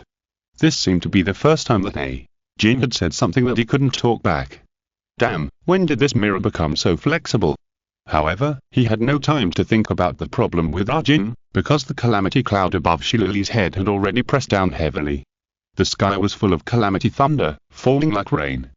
There was nothing to mention about the calamity thunder itself, they were just some rubbish thunder, but Luo Yan was most worried about whether Mishi could hold on. Shili waved her sleeves, and countless flying swords shot out, followed by a sky full of light. Countless flying swords were releasing sword magic, breaking all the surrounding calamity thunder. Luo Yan was immediately shocked. When did Mishi have such abundant true energy? Hundreds of flying swords were stimulating the Taoism together, and the true energy in her jade mansion could actually withstand it. Then he saw clearly that the sword magic of these flying swords was of a wide range and very low power, so it didn't take much true energy to calculate it comprehensively. However, the lightning of the robbery is an extremely unstable thunderball. As long as it is lightly scraped by the Taoist magic, it will immediately explode and release its power. Therefore, it was easily swept away by Mishi. Seeing such a cleverly designed strategy of overcoming the robbery, Luo Yan was overwhelmed with emotion. He thought to himself, if I had these flying swords to protect myself when I was overcoming the robbery in the past, wouldn't I be so embarrassed? Alas, it's a pity that Mishi was still in her youth version at the time, so she didn't have time to use her. What am I thinking? If possible, I would rather she be in her youth version for the rest of her life, okay? He was just thinking about it, and saw that the second wave of lightning of the robbery had already fallen. The first wave of flying swords released by Shili had all been destroyed in the heavenly robbery. After all, they were all flying swords with extremely low true essence consumption, and the quality was naturally not much higher. Now they have long been turned into ashes. Luo Yan immediately became anxious, and then he saw Mishi calmly releasing the second wave of flying swords again. Not the second flying sword, but the second wave of flying swords. About 100. How did she get so many flying swords? Oh, she has been learning sword forging for a long time, that's fine. The second wave of flying swords faced the second wave of thunder, and they used the same trick again. Both perished, just right, making people wonder if Mishi was competing with the robbery cloud for wealth, and it seemed that the robbery cloud couldn't win. Soon there was a third wave of thunder, and this time it was the extremely powerful bin fire thunder. Luo Yan had also dealt with this thunder when he was crossing the 5 elements tribulation in the past. When each bin fire thunder explodes, its power and energy will be absorbed by the surrounding bin fire thunder, so in the end it will raise a super terrifying huge thunder. It is not something that can be dealt with by the Sea of Swords tactics. His mind soon raised again. Chapter 647. Second grade golden pill, Master Dongyu. The bingo divine thunder fell all over the sky, like a meteor shower, a doomsday catastrophe, and almost illuminated the sky covered by the calamity clouds. Luo Yan's face turned pale, his hands and feet were numb, and he was even more scared than Shiluli. Shiluli's face did not change, or because she knew that she would form a second grade golden elixir. She had done enough homework in advance. At that moment, she calmly took a pill, and then pinched the dough formula, and performed the Nando Xinghe secret technique. As soon as the dough method came out, a huge river of water immediately surged out, rising against the wind like anti-gravity and shooting straight into the air, intersecting with the bingo divine thunder all over the sky, and instantly triggered a large number of chain explosions.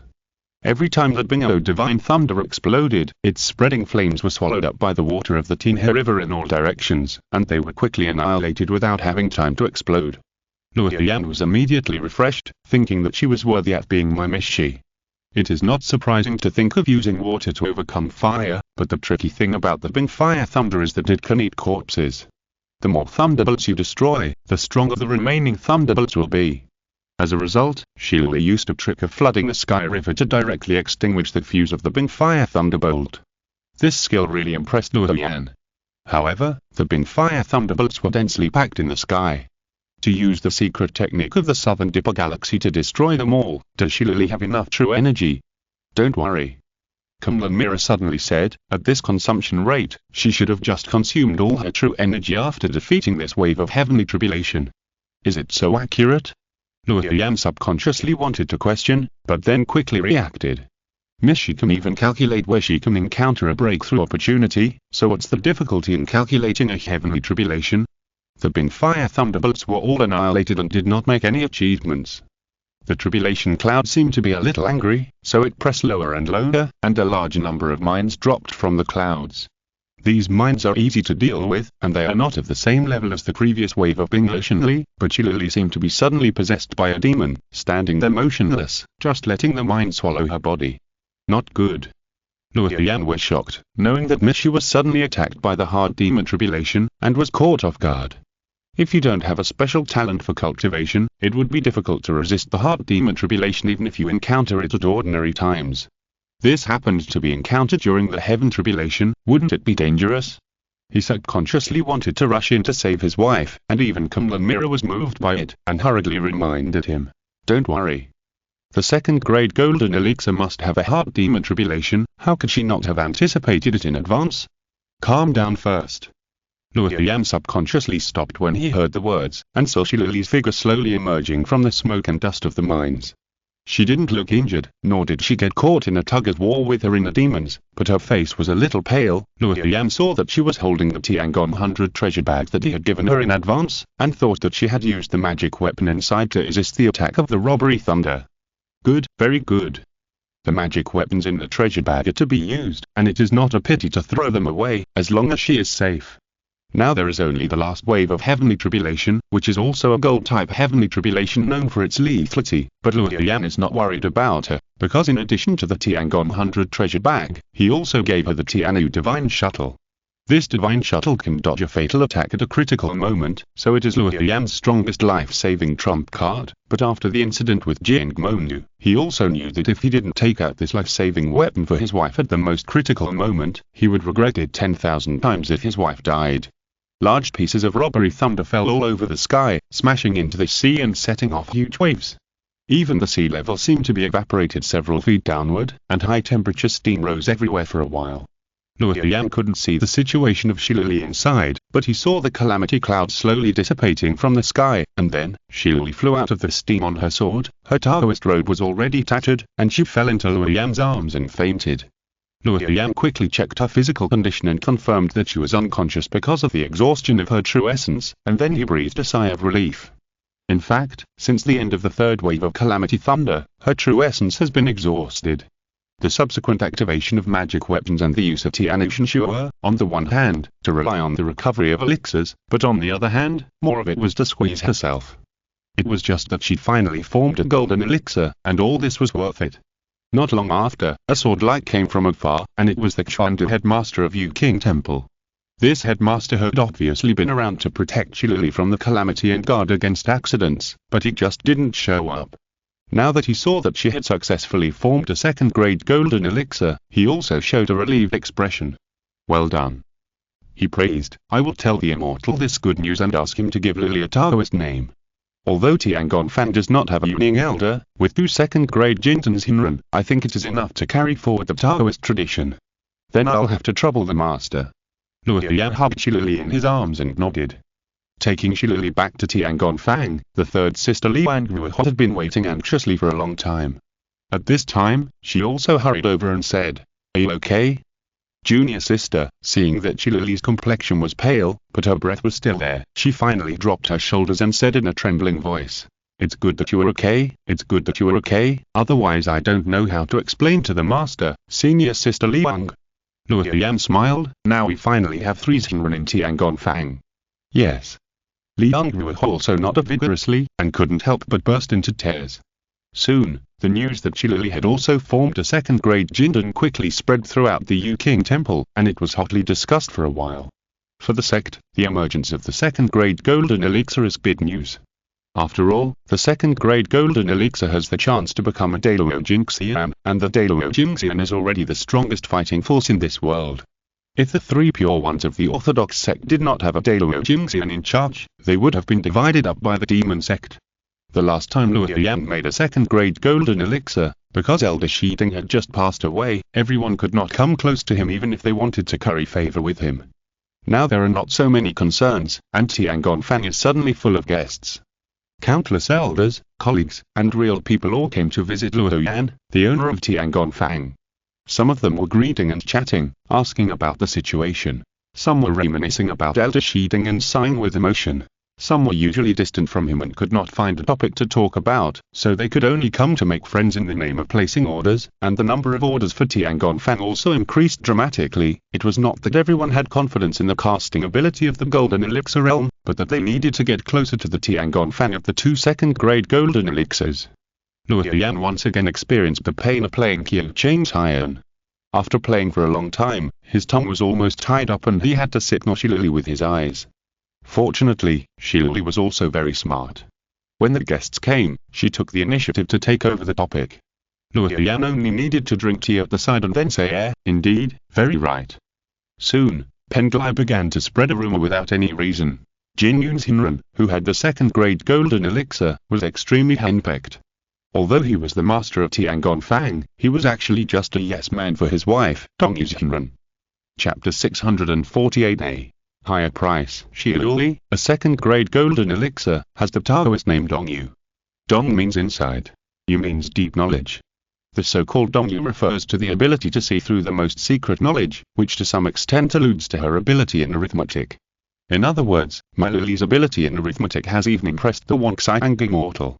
Luo Yan only recalled for a moment and soon realized that it must be the last time he helped Qiu Changtai and others find the ruins of the Donghua sect that made the Penglai high-level officials notice Lily's ability in arithmetic.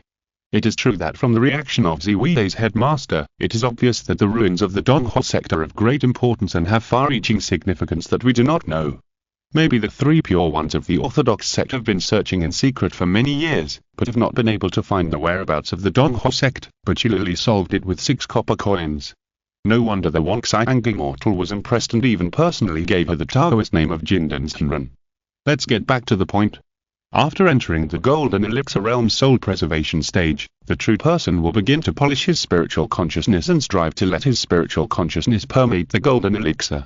When the soul preservation stage is perfected and he enters the root-seeking stage, he will further perfect his physical body. This is different from the foundation building stage's marrow washing stage, which targets the external body, that is, the meridians, bones, and flesh and blood. The root-seeking stage targets the inner body, that is, inside the Dantan and outside the Purple Palace. For that cultivation of the Dantan, each major key refining technique has its own unique mental formula. When the entire mountain is cultivated to perfection like the Purple Palace, the golden elixir will also become transparent throughout, and it will be as bright as an electric light when viewed from the inside with spiritual consciousness. The next breakthrough is the subtle stage. At this step, he will turn around and extinguish the bright golden elixir, or even make it disappear. When the golden elixir is completely refined, in fact, there will be a very tiny bit left, called the fetal root. The subtle stage is considered to be fully perfected, and then he can form a fetus in the Purple Palace and become a Yuanian. Luoyang practiced the 9 heavens Pure Land Realm mantra. This kind of step-by-step dancing training was originally his strong point, so he only needed to invest time and energy. However, Shiluli did not practice any method to quickly sharpen the consciousness in the 5 latitudes Jingtian secret records, so she would probably stay in the Xingqiu state for a while. Taiyuming Mindane? Luoyang asked in surprise when he saw Shiluli took out a bottle. Huh? Shiluli asked curiously, I haven't opened it yet, how do you know what kind of elixir is inside? Ahem. Luoyang coughed and said, I've heard that there is such a magical elixir from the Wangxiang Immortal. Taking it can rapidly increase spiritual awareness and reduce the merits of 10,000 days of practice. I didn't expect that he would give it to you. Oh, this is the reward I received after I discovered the runes of the Donghua sect last time and reported it to the sect. Shiluli played with the elixir bottle and said lightly, of course, it is mainly because the immortal learned that I had formed a 2nd grade golden elixir. Otherwise, he would not have bestowed such a magical elixir. That's great, Luoli. Luoyang hugged her delicate body and said happily, if you can enter the root-seeking stage earlier, this speed will be no less than those elite disciples in the entire Sanqing Orthodox sect. While chatting tenderly with Luoli, he secretly regretted. Why was he so careless just now? Since it is a reward for discovering the runes of Donghua sect, if Qiu Changtai and Zhu Yingyang can get the Tuming Mindane, Shiluli must be able to get it too. Otherwise, if the 3 of them communicate afterwards and Shiluli gets less reward, wouldn't Wangxiang Immortal be afraid of being laughed at by cunning? Besides, with Shiluli's ability in calculation, it's not too much to give him the first credit for finding the runes of Donghua sect. Why didn't I think of it? Damn, in this way, won't she catch up with me in terms of cultivation progress soon? Junior sisters Yu and Mishi have elixir rewards, senior sister An has sword initiation, and Jingmonu's power has improved by leaps and bounds after she died once. Who is the man of destiny? In this cruel world of involution, perhaps only the fox who doesn't think about making progress can bring me a little warmth. He was self-examination here, and Shiluli leaned in his arms, and she also knew in her heart. The reason why my husband crossed the Jindan realm and the Shin level so quickly must have been because he took the Tuming Mindane. I just don't know why the Wangxiang Immortal gave him this elixir. Well, I'll find a chance to find out.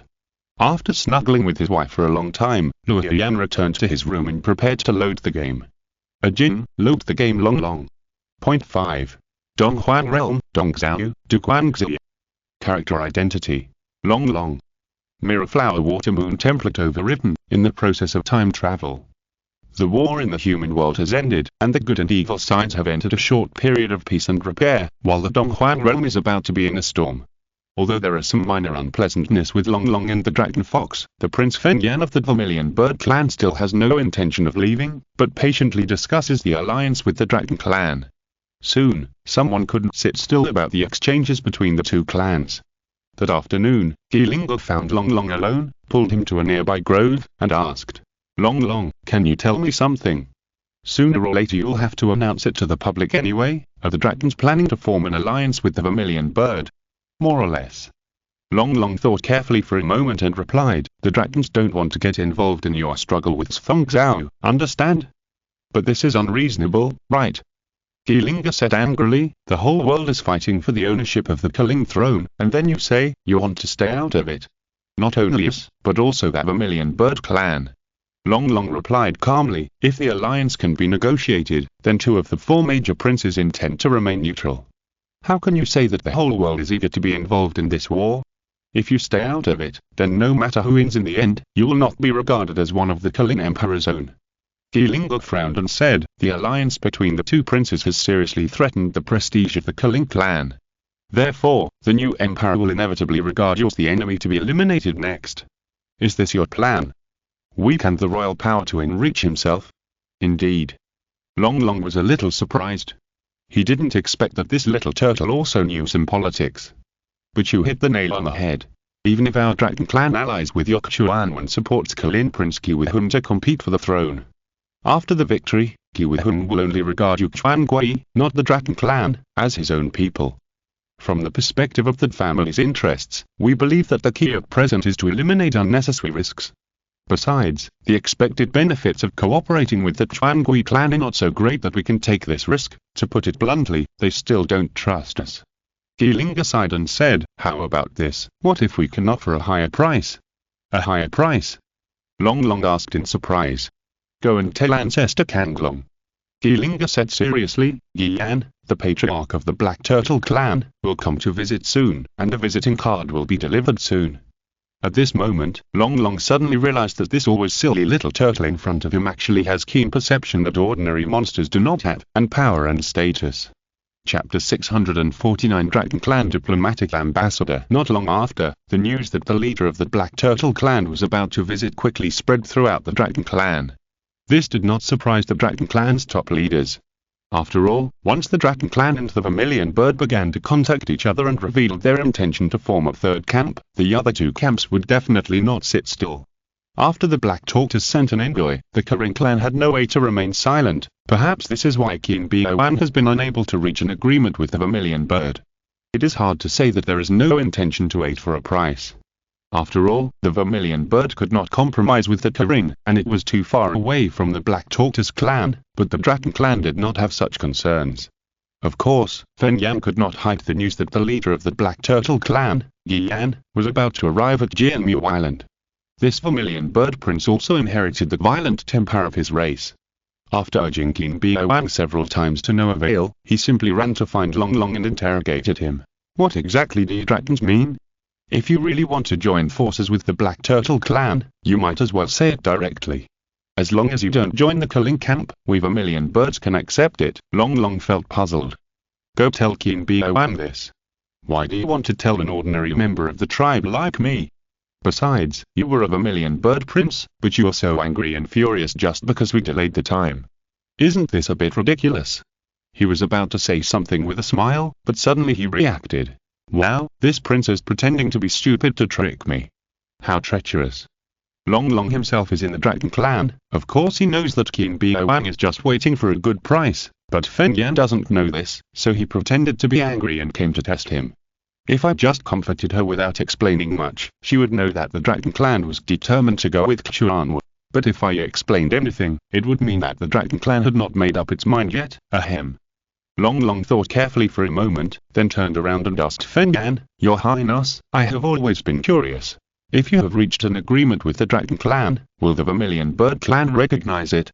Fen Yan was silent for a moment, then put away her angry expression, and said meaningfully, "If I have reached an agreement with the Dragon clan, the old men in the clan will definitely recognize it. Are you satisfied with this answer?" "I see." Long Long immediately realized it, and said with a smile, "If the agreement fails, the Vermilion Bird clan will pretend nothing happened. In other words, your clan has not actually decided what to do next, right?" Fen Yan heard the word also, and instantly understood what Long Long was hinting at, and couldn't help laughing. "Okay, I really like you more and more." She narrowed her narrow phoenix eyes, and her eyes looked at Long Long more and more passionately. "That's right. In this era of great contention, who can ensure that their decisions are correct? As long as the Vermilion Bird Patriarch refuses to speak, everyone can only work hard to prove that they're right. But at least your Highness has taken action for it." Long Long said in a roundabout way. "Maybe I am not the only one who has taken action." Fen Yan sighed. "Oh, that is to say, there are other forces in the Vermilion Bird clan, and they have already contacted the northern state Chuan, right? In other words, whether it is the Vermilion Bird or the Dragon clan, there are two voices of neutrality and alliance with Chuan inside. Of course, there is a third possibility of alliance with Kalin on the Dragon clan side, but the Vermilion Bird will never unite with Kalin due to historical reasons. On the Dragon clan side, because Long Long and others were involved in the assassination incident in the imperial capital, the Kanglong Patriarch suppressed it too early, resulting in no other ideas for the time being. Anyway, just wait for the ancestor to speak. The Thunao side is more radical, and the two voices have begun to confront each other, so Fen Yan took the initiative to come and negotiate with the Dragon clan.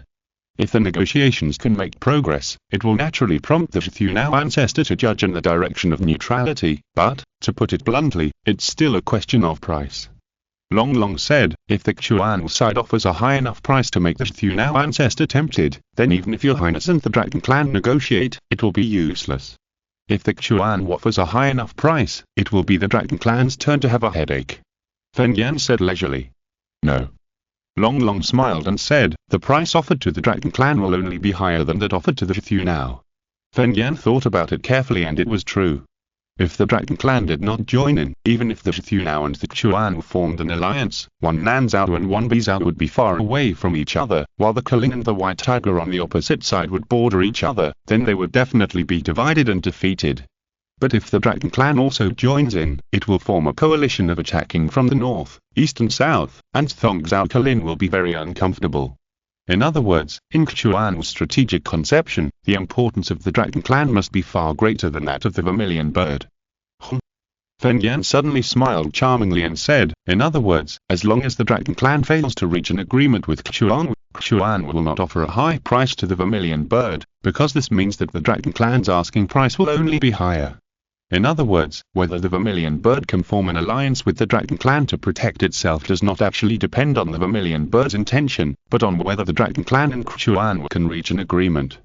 As long as the agreement is reached, the vermilion bird will definitely join the coalition. But if the agreement fails, the dragon clan can only cooperate with the vermilion bird. In fact, there is a third possibility. Long Long reminded her tactfully, that is to form an alliance with the Cunning. Hey, your highness, what are you doing? Halfway through his words, Feng Yan suddenly came over and hugged his waist, scaring Long Long so much that he quickly dodged. I don't really care what the dragons choose.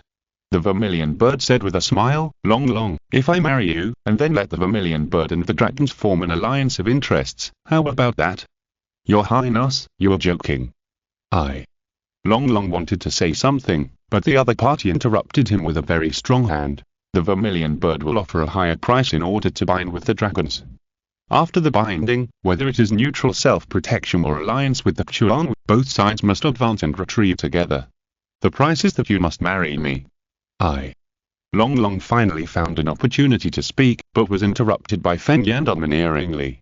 This is not a discussion, this is a notification. I will tell Qin Biao about this. The dragons may not be able to take it, but I must get Long Long. She turned around quickly and walked away quickly, the vermilion skirt fluttering in the wind raised by her steps. Long Long stared at her back in a daze, stunned for a moment, and suddenly wanted to slap himself. Why am I talking so much to this Berthman? I am not a diplomatic ambassador of the dragon clan. Do I need to give her all kinds of hints on behalf of the clan? Forget it. Now I really have to become a diplomatic ambassador of the dragon clan. I should plan to run away with the little fox as soon as possible. Chapter 650. Trust has not yet been established. In the bedroom, Long Long was combing the hair on the dragon fox's tail, while thinking about whether to run away. Today's Long Long is similar to the characters in other lines. Although he is brilliant in his camp, he achieved it by deception and concealment. Once the Kanglong clan knew that he was going to abduct Long to be Ming Yujing, it would be impossible not to turn against him. Kanglong can accept Long Long from the Kanglong clan, but cannot accept Long Long from the Jialong clan. This is a very obvious bottom line issue. Unfortunately, Long Long also has his own bottom line. Now it seems that there are two major directions to work hard. One is to practice. Only by practicing to a high level can you have the confidence to confront the Kanglong clan. The second is to try to use Xiao's connections and abilities. After all, as the descendants of Jialong, their interests are consistent with their own, but the premise is to make the other party trust and accept themselves. Long Long is not arrogant enough to think that he is also a Jialong clan, and these Jialong descendants will give him trust without reservation. What's wrong, Long Long? Long saw that he was a little depressed and asked cautiously. Fox. Long Long touched her hair and asked with a sigh, what do you think of the Kanglong clan? It's pretty good.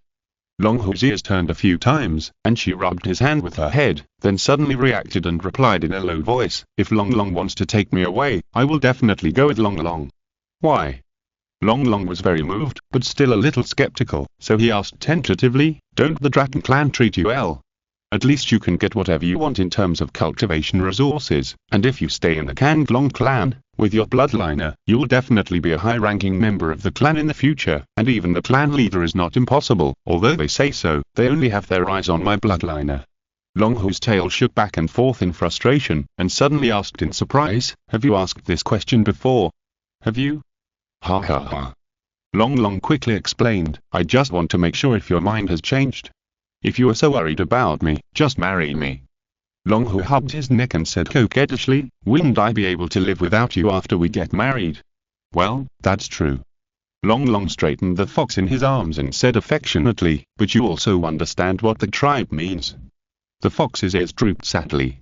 She knew that the tribe allowed her to marry Long, but Qinyi must be the legal wife, because the lineage of the patriarch of the Kanglong tribe must also be Kanglong. And her bloodline is too mixed, and it is impossible for the Kanglong tribe to accept her. In this case, let's leave quickly. The dragon fox suddenly jumped down from his arms and began to circle around the room, with its tail sweeping excitedly. "As long as we leave the dragon tribe, no matter when we get married, no one will interfere and restrict us." "Quiet." Long quickly hugged the fox back into his arms and covered her mouth. "Be careful, there are ears on the other side of the wall." The two of them rubbed their ears for a long time again, and Long tidied up his clothes, left the dragon fox's bedroom, and contacted Shiro secretly. Shiro is nominally the elder of the Kanglong clan, and is also the model of the dragon clan's claim that all dragons in the world are one family, but it is also clear that if Long is found to have frequent contact with her, it will certainly arouse the vigilance of the Kanglong clan. Therefore, the two can only find a secluded place in the clan land to meet secretly. Speaking of which, it finally has a bit of spy flavor. "Why did you suddenly think of looking for me?" Shiro asked him with a smile. "Are you not going to get close to those girls?" Ahem. Long was a little embarrassed and told him about Feng Yan and Yiling looking for him recently. "I wonder what Master thinks." "This is also expected." Shiro replied calmly, "Both sides are unlikely to compromise with Kalin, but they're afraid of the alliance between Kalin and White Tiger, so they can only scramble to seek the support of the Dragon Clan." Qin Biaoan is unmoved, and the Kanglong ancestor has retreated behind the scenes. The only breakthrough point is you. Then how should the disciple deal with it? Long asked hurriedly. "Can't you think of how to deal with it?" Shiro asked curiously. "Do you know that Feng Yan ran to Qin Biaoan recently, claiming that she admired your talent and wanted the Vermilion Bird clan to recruit you as a son-in-law? What virtue and ability do I have to attract so much favor?" Long quickly covered his face to express his shame. "What did the clan leader say?" "Feng Yan can see your talent, can Qin Biaoan not see it?" Shiro smiled coldly. But Feng Yan actually took out a piece of territory as a dowry, including 3 Honyu mines, which almost made Qin Biaoan change his mind. It's really a great courage. Almost changed his mind, that is, although he didn't change his mind in the end, he had already thought about changing his mind.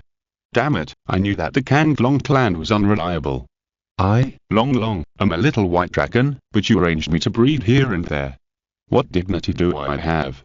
Seeing Long showing an indignant look, Shiro secretly felt relieved in her heart, but said, "I don't think His Highness Longhu is a jealous person. In fact, if you are not fighting for the position of the main wife, it doesn't matter if you marry her. The major princes all regard you as their son-in-law, and no matter who is the winner of this struggle in the future, they will not attack you. How can this be?" Long immediately became angry. "I am shouldering the future of the Jialong clan. How can I become a son-in-law of the 5 surnames? Since you don't want to get married, that's easy." Shiro observed his expression, and seeing that he didn't look fake, she said slowly, "In the final analysis, the Kanglong clan is in charge of this matter. As long as Qin Biaoan doesn't give in, no one can do anything to you. In other words, as long as you maintain a good relationship with Qin Biaoan will see it and naturally won't have the idea of arranging your marriage to someone else." "I see." Long pretended to be enlightened, and seeing Shiro's expression slowed down, he knew that she no longer suspected that he would defect to other demon tribes, so he immediately struck while the iron was hot and asked, "Master, isn't the main Jialong tribe in the beaming netherworld? Why haven't they provided us with any support over the years? Master, have you contacted the main tribe?" Shiro's expression did not change, but she said calmly, "No, the beaming Fanyan is blocked by the Black Turtle tribe, and their location has never been exposed. My family has lived in Shizhou for generations, and only later returned to the Kanglong tribe. If we still had ties with the main tribe, do you think the Kanglong tribe would be willing to accept our surrender? Don't worry about your highness's affairs. Now is not the time to leave the dragon tribe.